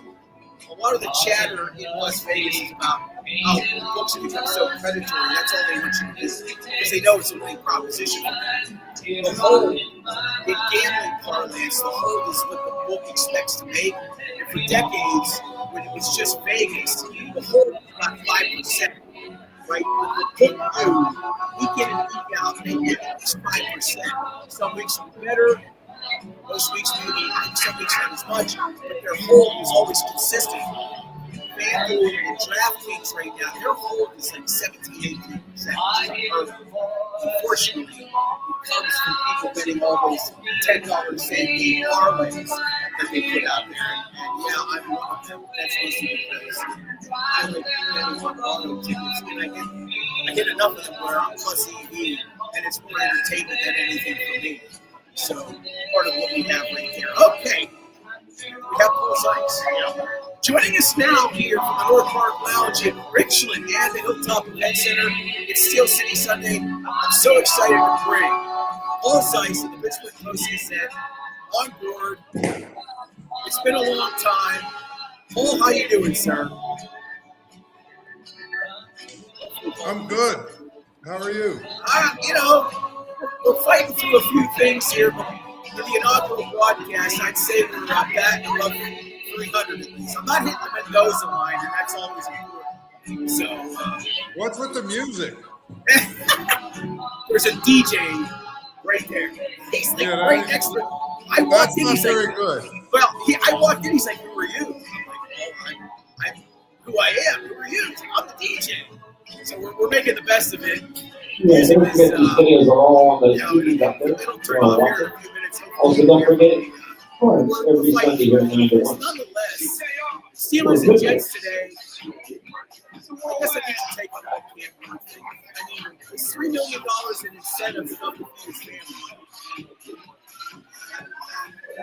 Was it worth it? Was all of this over the last 5-6 weeks worth it for a $3 million bonus, which most of it's tied to them getting the receiver? Well, first of all, can you turn up your mic a little bit so I can at least hear you over the music? I mean, what is going on here? Yes. So the whole thing with Cam Hayward to me is very, very simple. Okay. This was an example of an agent needing to save a little bit of face at the end of this whole ordeal. I mean, if you read what they actually gave him, this idea that somehow they altered his contract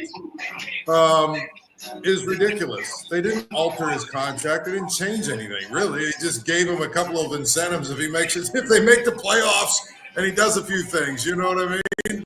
At the end of the day, that's not really doing a whole lot. I mean, if the agent really needed a win, so to speak, I suppose that he was able to go get a win. I don't know, but I get a kick out of the fact that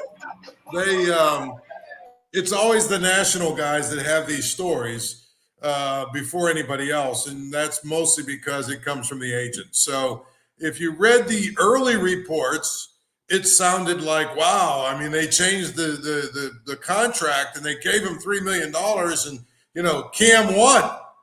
But if you really read what actually it was, I mean, it was basically, I think the Steelers just said, look, we'll throw you a bone because you're Cam Hayward, but this is what you're going to get. And it's basically all incentives. So to answer your overall question, no, it probably wasn't worth it. And to be honest, I've said this before. I think that Cam Hayward probably needs to be mad at his agent and not the Steelers, because his agent last year could have written into the contract, hey, if they make all pro and in any of these 3 years, I get a $5 million bonus. I bet you the Steelers would have went for something like that, and we wouldn't be sitting here. No, I think you're absolutely right. You're right. It could have worked out as a season. They chose to sit on it for whatever reason. Just the way it is, I guess.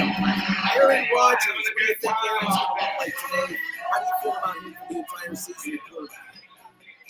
Well, I think Aaron Rodgers is better than Russell Wilson and Justin Fields were. So if you're looking every year to upgrade at a position, obviously you want to upgrade at quarterback if you can. I think that Aaron Rodgers is going to be better than those two guys. I think that he is also probably going to be good enough to give the Steelers opportunities maybe to win even, against the really good teams they play, and maybe even in the playoffs if he can stay healthy. But the conversation about Aaron Rodgers to me is very simple. Can he stay healthy for 17 games? And that really comes down to, is Broderick Jones and Troy Fautanu, are those two guys who we think they are or think they could be, or are they who we've seen them to be? So, if those two guys can't get the job done, I think Aaron Rodgers obviously is not very mobile, and I think that if he takes a bunch of hits, I don't know how many he's got left in that, 42-year-old body.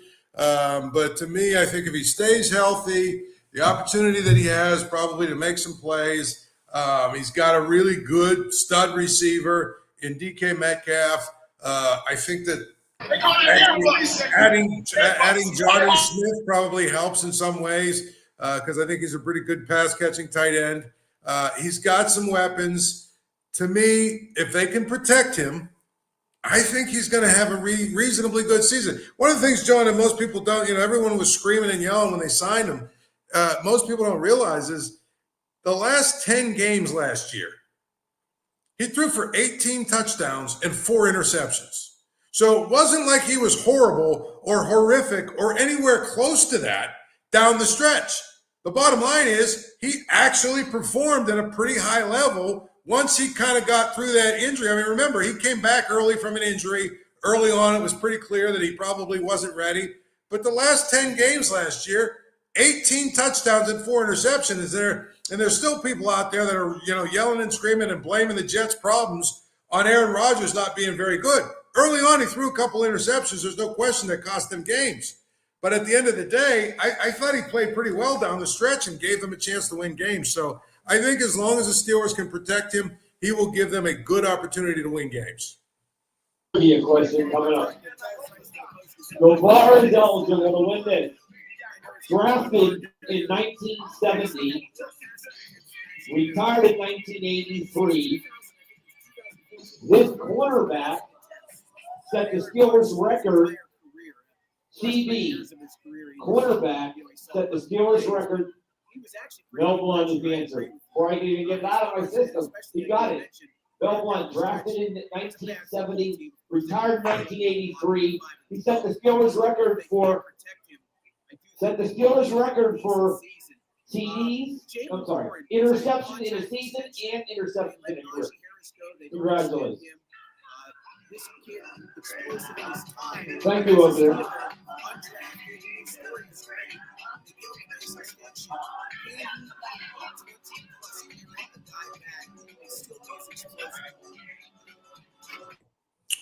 Well, with respect to Jaylen Warren, I don't necessarily understand exactly what the Steelers were thinking in terms of locking him up for another year or two or whatever it was. They didn't need to. I mean, I don't, A, he's not going anywhere. And B, unless you really believe that Jaylen Warren's going to run for 1,800 yards and, 10 or 12 or 15 touchdowns, it's not like he's going to reset the market for running backs. The other thing is, where did they get Jaylen Warren? Oh, that's right, off the scrap heap, basically. He was an undrafted free agent, which means to me he's probably pretty replaceable. So I didn't understand exactly why they felt the need to, lock themselves up to him and sign him to a deal where, now they've got him for the next couple of years. I mean, he's fine, I guess. But what if Caleb Johnson's really good? and now you've got a young guy who you're probably going to hold back a little bit just because you signed an older guy to to a deal. So I think Jaylen Warren is fine. I don't know that he's going to be nearly as good as the premier lead running back as he was the guy that came in as the change of pace back, and I think that's a big thing to watch. It's one thing when you come in, you've got Najee Harris who runs at one speed, plays one way. You get a large dose of him for the first 3 or 4 series. Then all of a sudden, Jaylen Warren comes in who plays a little faster and plays a little different. Now, they've got to adjust to Jaylen Warren. Well, now Jaylen Warren's the guy they're game planning for. So, I'm going to be really interested to see how good he actually can be as the lead running back. Good analysis. I agree. I'm a little concerned. I don't think that explosive nature that we've seen from him is going to be obviously in every play. It's like a closer in baseball. Probably expected. Fearless. His production numbers Rod will had that obviously personality take a dip. where he was going to go for Certainly it. the offensive line and how they play dictates some of that. Even last year with that offensive line, it was still pretty Easily effective. create an argument. And as I look at Boston right now, Greatest Gilbert defensive back Johnson's of all listed time. third guy, and if Gainwell is ahead of him, I'll be curious to see if those two get some carries today. I would think both teams, and again, this is Rod just became a great guessing, player but at I 3 think both different of them positions: want to cornerback, establish the strong run. safety, and free safety. In other words, let's try to get this ball moving forward on the ground so we don't have to have quarterbacks who get to Justin Fields in a moment, especially the Steelers. We want to try to take the pressure off Aaron Rodgers. Let's see if we get this running game going. I'm curious to see how Gainwell can handle it if they get any carries. I would imagine all-time some leader in intensity. interception return yardage and interceptions returned for touchdown. Well, I think you were asking me about the running game and how they can get it going. Jonnu Smith to me is going to be a key just because I think he's probably your weapon too. And I think with DK Metcalf and Jonnu Smith, you've got to be able to stretch the field a little bit and make teams worry about, catching passes and big plays down the field. And I think one of the things about today's game that's interesting is, and I didn't see the latest, but I think he's playing and I think he's healthy, is this Sauce Gardner is probably one of the top, 2, maybe 3 at the most corners in the league. He's that good. So he will take DK Metcalf and basically try and take him out of the game, which means the Steelers are going to have to figure out a way to move the ball down the field through the air without DK Metcalf maybe having a big game. And I think, Jonnu Smith is a key to that. I know that Roman Wilson and Calvin Austin are, the ultimate training camp heroes. But at the end of the day, when you look at both of those guys, they have got to prove it to me during the week. So you got to be able to make some plays in the passing game, because if not, then what the other team starts to do, especially when they got a guy like Sauce Gardner who says, listen, you're going to take DK Metcalf out of the game. Then they start creeping everybody up around the line of scrimmage, and then they basically try and take your running game away, and you become one-dimensional. So I don't believe it's like the 70s where you have to run the football in order to win, but I do think that you have to have some legitimate threat of running the football and being somewhat of a threat to be able to move the sticks consistently running the football in order to be able to win, and especially when you've got an old quarterback that you're trying to protect. If you can't run the football, guess what? Those third and threes, third and fours, third and fives, they're going to be sending the house to go, because they know that basically Aaron Rodgers is going to be dropping back. So I feel like, to me, the key to this game is going to be the Steelers' running game. One, their offense is predicated on trying to run the football at a high level. And 2, I think that the other part of it is if they're able to at least be efficient in their running game, meaning average 4 yards a carry, 4.5 yards a carry, they can at least make the Jets worry a little bit about, well, if they get if they throw the ball over the top, we've got to have safeties back there to make sure that doesn't happen, which means there'll be a little bit more room to run the ball. And so I think it is a key absolutely to the game today, just from the standpoint of I still think even in today's passing NFL, you have to have some degree of efficiency running the football in order to be able to do it. We've got Nice City, Pittsburgh versus Steel City Sunday. Live from the Hilltop against them. I know it's hard to bubbling through this. You mentioned Sauce Gardner and the matchup with DK Smith. We isn't back today. We certainly talked about Jarvis Smith and how this all kind of equates into both the running game and how the series are going to attack. In the last couple of years, they did not throw the ball much down the middle of the field. Why? I don't know. Excuses are more about why. I don't think Aaron Rodgers is the kind of guy that's going to probably let that happen. They were smart to at least, again, this is what I've read, from what I've heard. Rodgers is going to have more leeway than Russ did last year, and certainly Justin Fields, as to how plays will end up being run. He's going to read and react. The team will be able to adjust to that kind of vibe. Metcalf, definitely a tough matchup with Sauce Gardner. I'm excited about having on this team. It's only 27. He had Russell Wilson for the rest of his career. 2 seasons with Geno Smith. Put up decent numbers. Again, got an aging quarterback. I know it's going to be a tough matchup for him, but he's always going to get the top corner of any team he faces. But he's a legitimate threat. Every day I'm shuffling. I don't think he had that the last few seasons. What about George Pickens? He's been a head case on malcontent. Metcalf hasn't been that way. He's been a legitimate threat. And I think maybe a breakout season possibly. Well, I think one of the things is George Pickens probably was inconsistent as a threat, but he was a little bit of a threat. You had to worry about him. DK Metcalf, to me, obviously is a freak of nature. I would have loved to see Metcalf. I would have loved to see the Steelers do what teams never do, which is just basically say we're willing to lose George Pickens for nothing and have one full season where we go all in, where we basically have him and DK Metcalf, and let's really put the pressure on defenses because we'll have two guys that they've got to figure out how to guard, how to cover.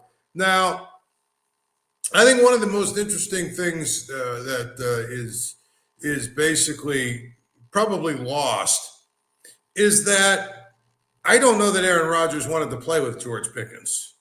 I think Aaron Rodgers at his age and how long he's been in the league, it's pretty clear he's excited about Calvin Austin and Roman Wilson because he's like, well, these guys want to learn. Robert Woods was sort of a nickel and dimer, obviously didn't work out with him, but he was a guy that at least would listen to Aaron Rodgers and kind of do the things that he needed him to do. I just think that Aaron Rodgers didn't want to work with George Pickens because I can't believe for a minute you'd go quite all in or whatever you want to call it, like the Steelers had. And at the end of the day, when you get right down to it, you left a big hole at your receiver position. I mean, Roman Wilson and Calvin Austin are what they are. And, maybe I'll be wrong and one of them will have a breakout year. They seem to me to be guys that the guys who cover camp are far more excited about these two guys, the guys who cover camp, than anybody else. So, because they're at camp and they make a couple of big plays and it's like, oh, this guy's great. And it's like, well, we've been hearing about Calvin Austin now for about 4 years or whatever it's been. So to me, I look at it and I basically say the Steelers are going to have to make plays down the field. They brought in Aaron Rodgers for a reason. And I think the other part of it that's pretty funny is, Aaron Rodgers signed maybe like a month and a half, maybe like 6, 7, 8 weeks after the schedule came out.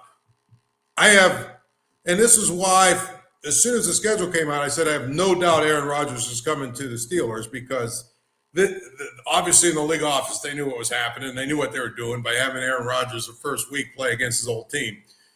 So to me, I think the whole thing with George Pickens was interesting. The Steelers probably gave Aaron Rodgers the reason, they probably gave him the option, said, hey, do you want to work with this guy or not? And if you don't want to work with this guy, you know what, we'll trade him. Because I don't think you go as far all quote unquote all in as they have, and then at the last minute leave a pretty big void at your second receiver position.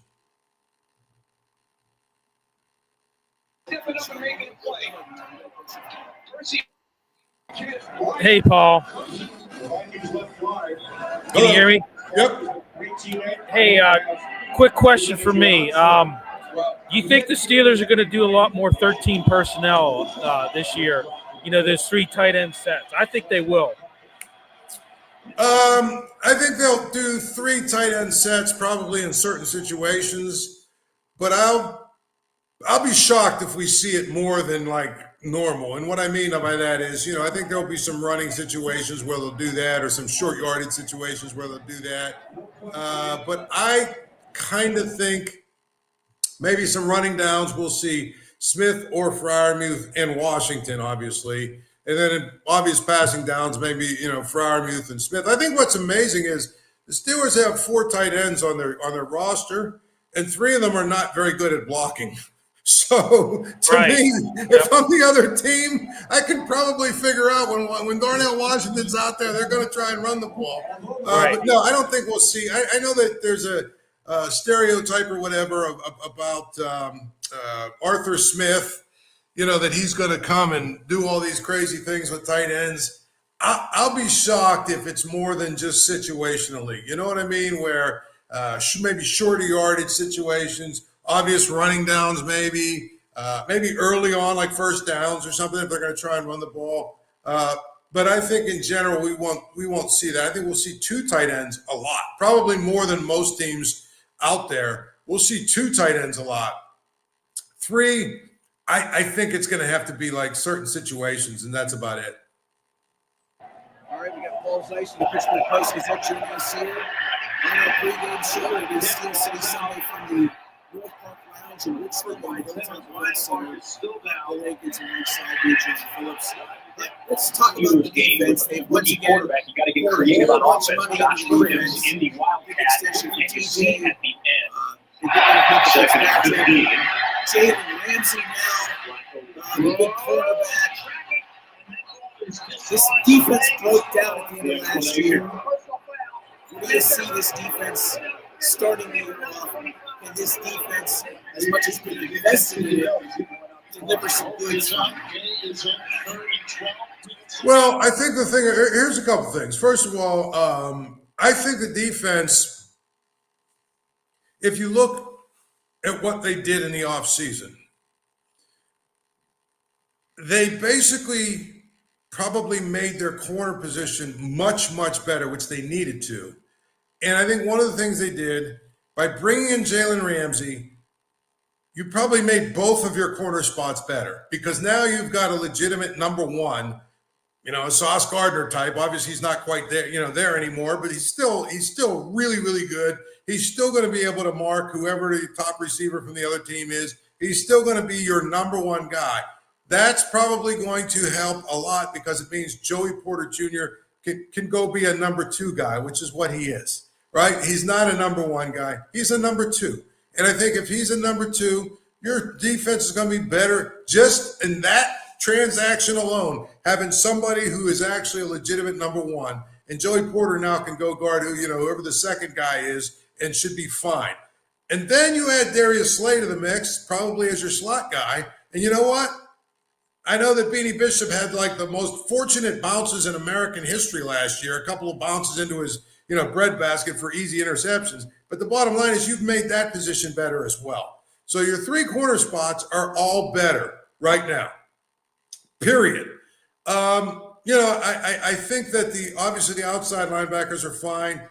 Without Derek Harmon, I'll be interested to see how good the defensive line is for a few weeks. I thought, drafting him was a move of brilliance from the standpoint of they needed somebody who was a run stopper, somebody to plug the middle of the line there, somebody to take on double teams, somebody to free up Cam Hayward to make plays. They needed that guy. And frankly, I look at the rest of the defensive line without him, and it just doesn't excite me that much. So I need to see what they have on the defensive line until Derek Harmon gets back. The other thing is Harmon is the guy that plugs the middle, takes on those double teams, is a run stuffer. And when you have that guy, guess what? Your inside linebackers are better because now they're free. They're not getting, the second level blocks from 280, 290, 300-pound linemen. They're free because you got a guy in front of them that's going to occupy. Now they can make plays. I thought Patrick Queen was sort of average last year. I'll be interested to see what he does. Peyton Wilson, now again, it's the same thing with Jalen Warren. Peyton Wilson was really good when they put him in situationally, and they put him in situations where he could succeed. Now he's the guy. So let's see what he can do as the guy. But overall, I think the defense, when Derek Harmon's healthy, I think the defense should be better. But again, we've seen them spring leaks, right? We've seen that in the past 3 or 4 years. They've had the highest paid or the second highest paid defense in the league, and they haven't played at an elite level for quite some time.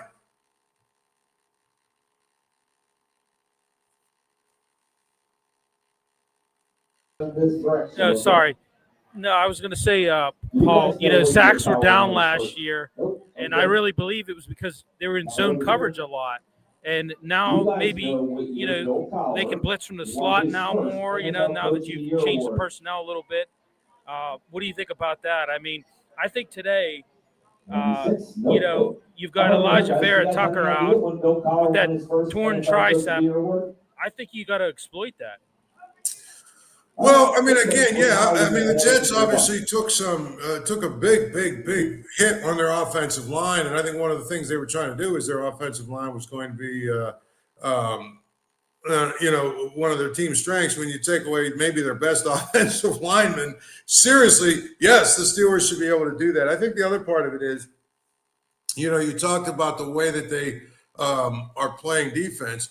I expect to see a lot more nickel and even whatever they call it, dime, whatever their term is for their dime defense, nickel and dime, where you've got a bunch of guys out there that can cover.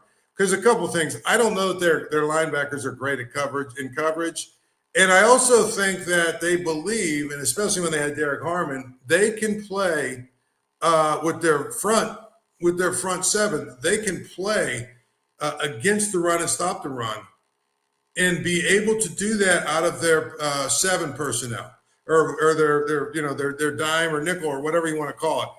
They can do that. They can stop the run out of that. So that in itself will probably help them be able to stop teams, especially through the air. Another thing, we were talking earlier in the show. I think today, expect the Steelers to kind of use a lot of spies, because Fields has that dual threat ability.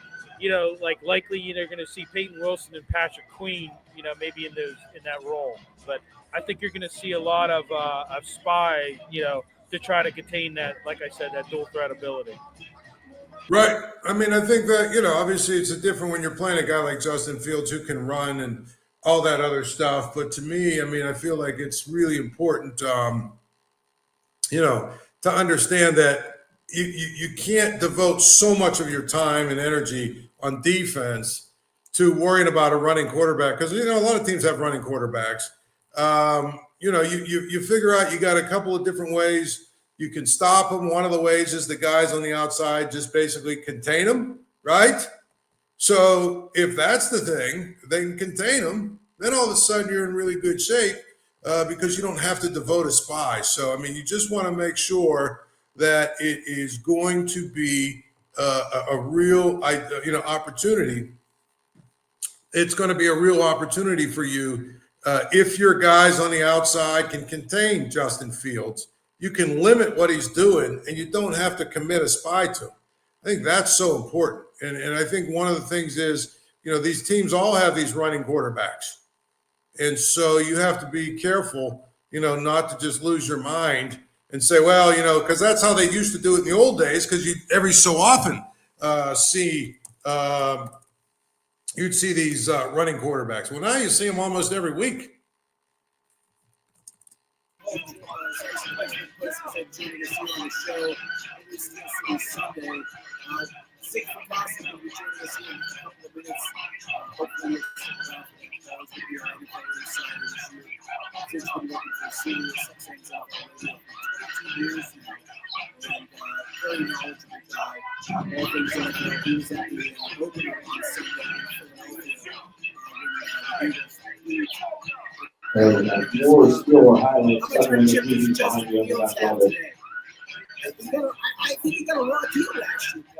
He's the motion man. He wasn't a superstar. Back to the ground. It's Rogers. It's good to see him in the game. He has no help. See the right guard. He's covered. He over. That's a reach block trying to get to the perimeter on that zone run.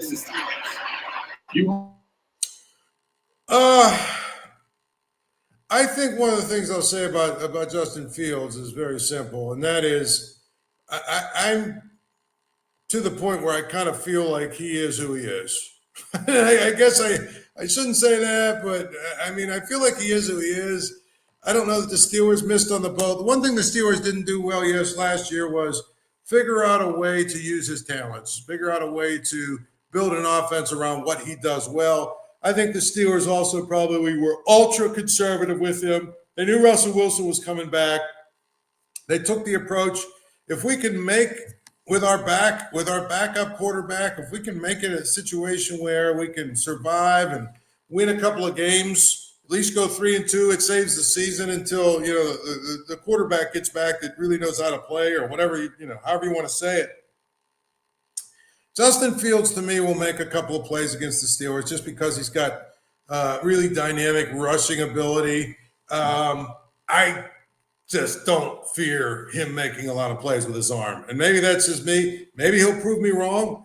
I just think he's a very inconsistent passer. I think he's a guy who probably is good enough. If you build your offense around what he does well and you have a good defense, which is what the Steelers tried to do last year a little bit, maybe you have a shot.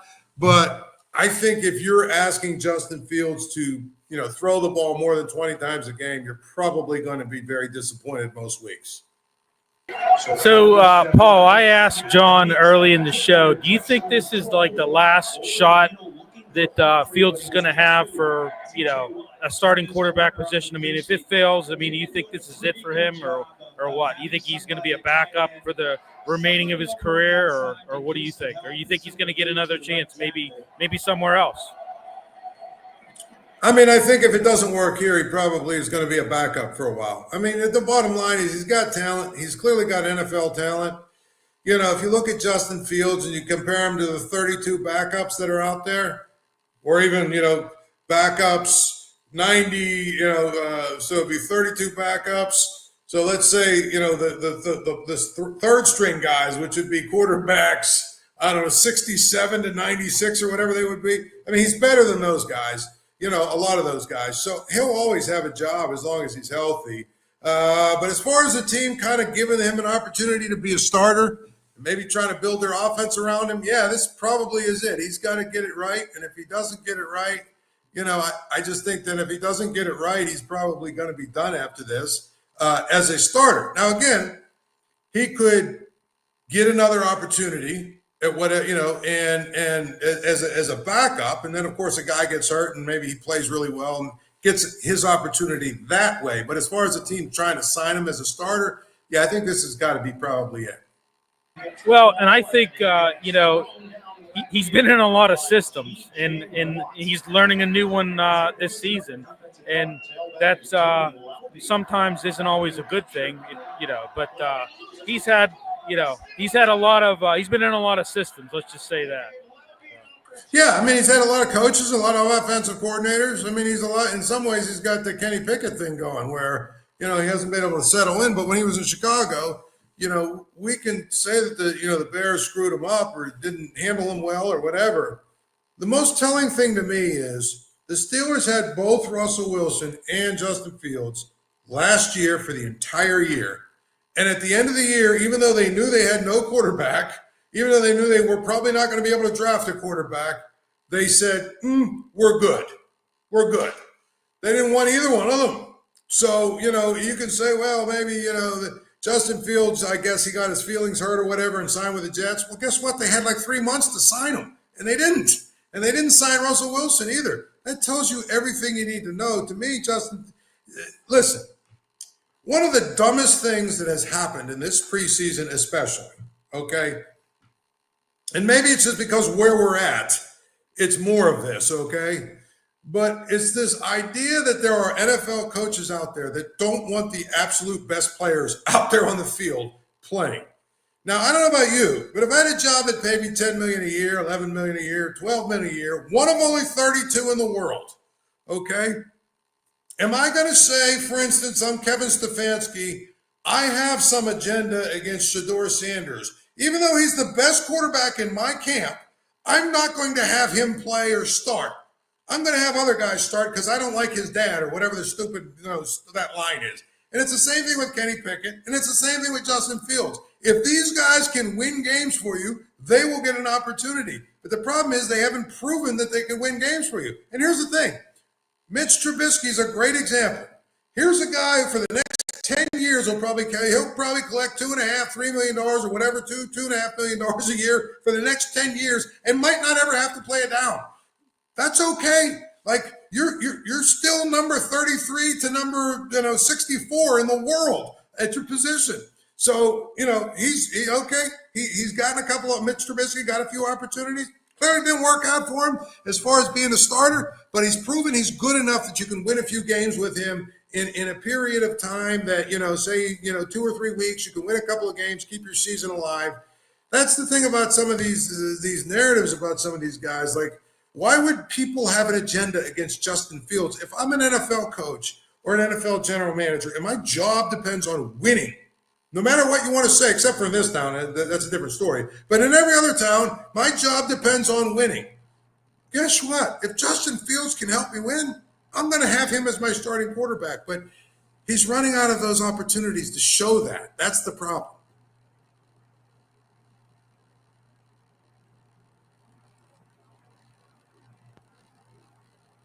TJ Watt. There we go. Okay. And So Daniel Jones feels the pressure from Highsmith, just not quite able to get away from TJ Watt. You might say maybe you can get that ball out.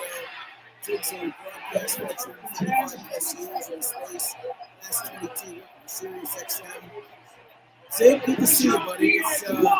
It's only been a month. It's nice to see you. And thanks for How you doing, JP? I'm good. Hey, Paul, how are you? I'm good. How you doing? I'm doing well, thanks. Hey, Zig, we'll start with the Tight Jets. end and Theo Steelers. Johnson You're here. up there They got in New Devin York. Singletary, It's and for the life of me, everything why would you happens up not there. help your tackle? Is And New they York are. excited Devin about Justin Singletary Fields? releases, Excited and about this it's new one-on-one, version of the New and York as Jets? TJ Watt has said, I think He there's gets about cautious 3 or sort of 4 optimism single about Justin Fields simply because of the fact that, Aaron Rodgers was good last year, but you could tell he was, aging and coming off the Achilles injury of the year before. So I think there's sort of a cautious optimism. I think there's probably thought because Fields at times looked good in his Pittsburgh tenure, but as we know, he got benched for Russell Wilson.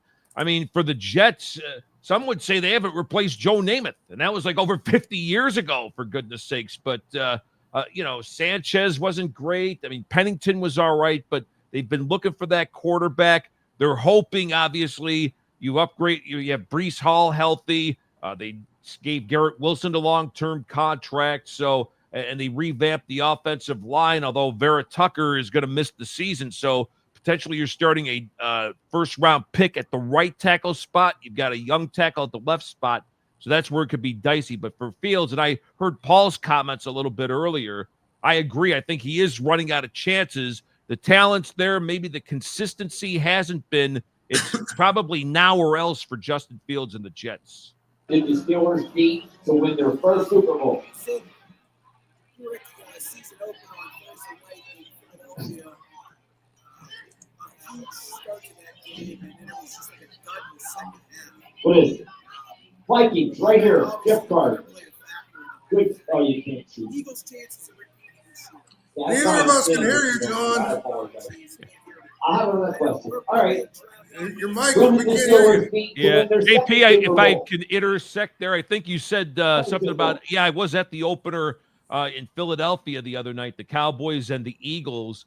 They're still throwing flags. I mean, it was unbelievable, the parade of penalties in that game. What Jalen Carter did, to me, was inexcusable. Even if Dak admitted he spits and he said it's a bad habit of his, the fact that Jalen Carter did it to Dak, that's worthy to me of a suspension. A couple of quick observations from that game. I thought Dallas hung tough with them.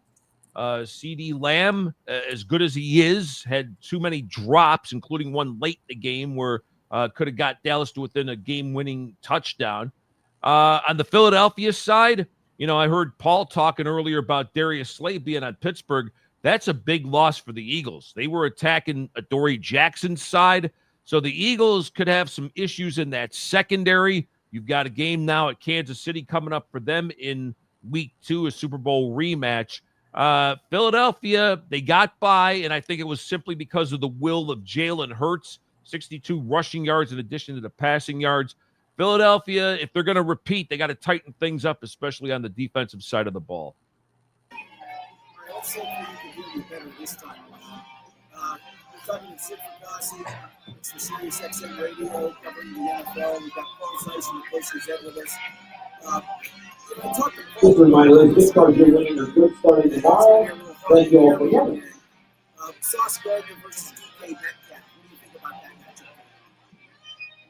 I think I'm having trouble hearing you, JP. You mentioned something about DK Metcalf. Versus Sauce Gardner, yeah. Sauce Gardner. Oh, that's going to be a terrific matchup. There's no doubt about it. I mean, you're talking about a guy from Seattle, big acquisition for Pittsburgh because they had to get somebody for Aaron Rodgers, and Sauce Gardner's one of the great young corners in the game. Although last year, John, I thought he was good, but he wasn't Sauce like people expected him to be the year before. So I think that's an integral part of this matchup today. I live literally 5 miles from the stadium. It's gray, it's overcast, but I haven't seen rain. So hopefully it'll be a good track and it'll be a good matchup between those two.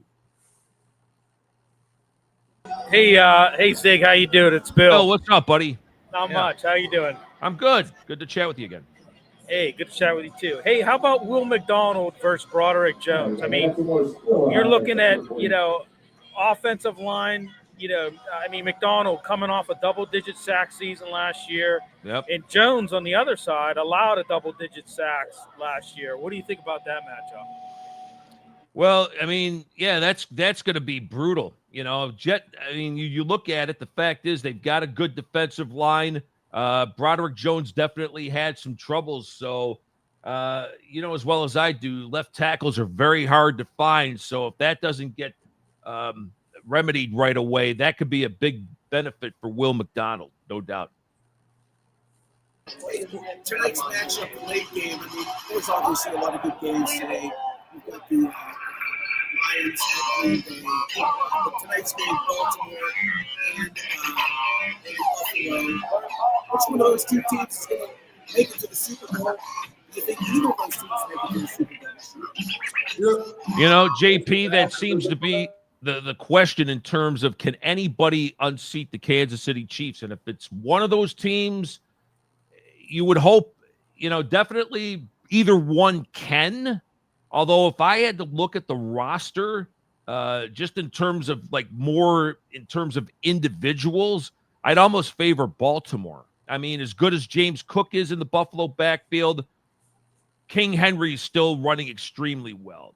I got to think Mark Andrews is going to have a bounce-back year, especially after the gaffes he had in that playoff loss to the Bills. Let's not forget, too, that guy was playing in pain all year, had a accident that was never really described to anybody what injuries he may have suffered.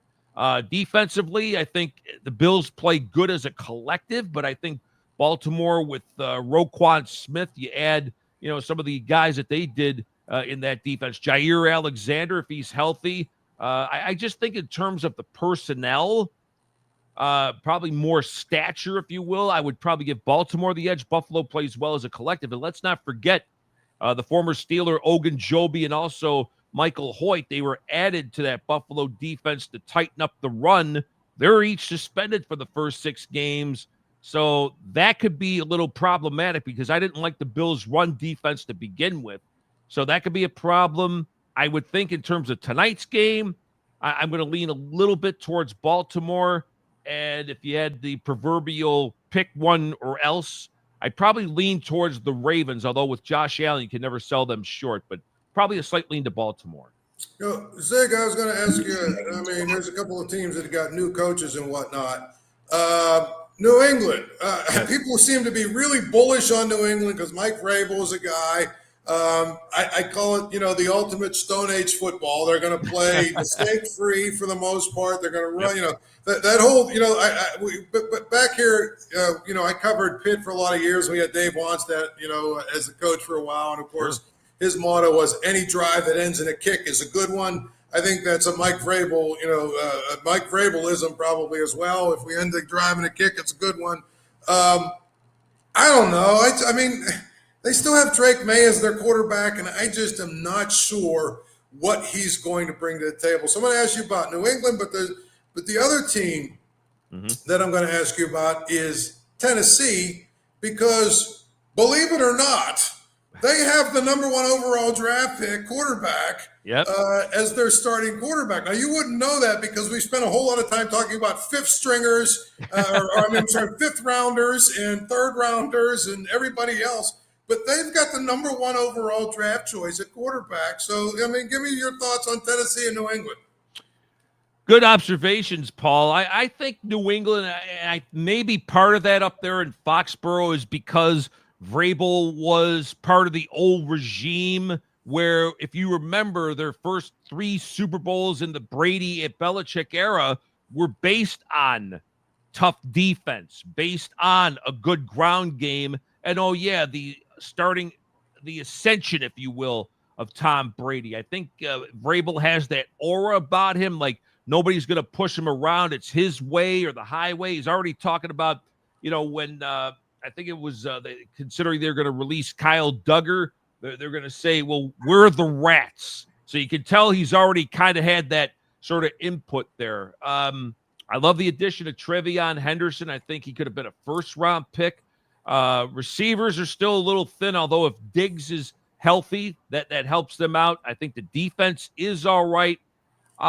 New England might be a little overvalued, but I think they'll be better than they were last year. I think May does show improvement in year number 2. It wouldn't surprise me, Paul, if it's 6-7 wins and then you're competitive in most of your losses. To me, that would be improvement. And with Tennessee, Cam Ward. I mean, this guy came from Incarnate Word, which is a small school in San Antonio. Then he goes out west of Washington State, which to me has always been kind of that, closet favorite team because you watch them on Pac-12 After Dark. You know what I mean? Always an exciting, fun team. Then he goes to Miami and basically willed a team that I thought was average into one that was unbeaten for most of the year. So the kid has the it factor. He's already seems to be well-liked in that locker room. Already seems to have Coach Callahan's confidence. Although a little bit of history going against him today, I saw was stat number 1 overall quarterback selected in this the merger era, I guess, since '67 or 4-15-1. So Cam has a little bit of history going against him, and it's also going against a tough Denver defense. But I think in time, he'll show that he's got that poise, that maturity, that, hey, I've walked the long road to get there. So I like his future. I'm not sure I see the Titans competing in the AFC South, but I think they'll be markedly better than they were a year ago. Trivia question for the bar. That includes you guys. When the Steelers won the All right, Super Bowl JP, in love you. 2008, Love you, man. Glad being on. Paul, good chatting with you. Hope to do this again in the future. All right, sounds good, my man. Good job. Thank you. yes, Paul, real quick Antonio prediction Holmes. today, and we'll wrap up. You got a prediction on today's game?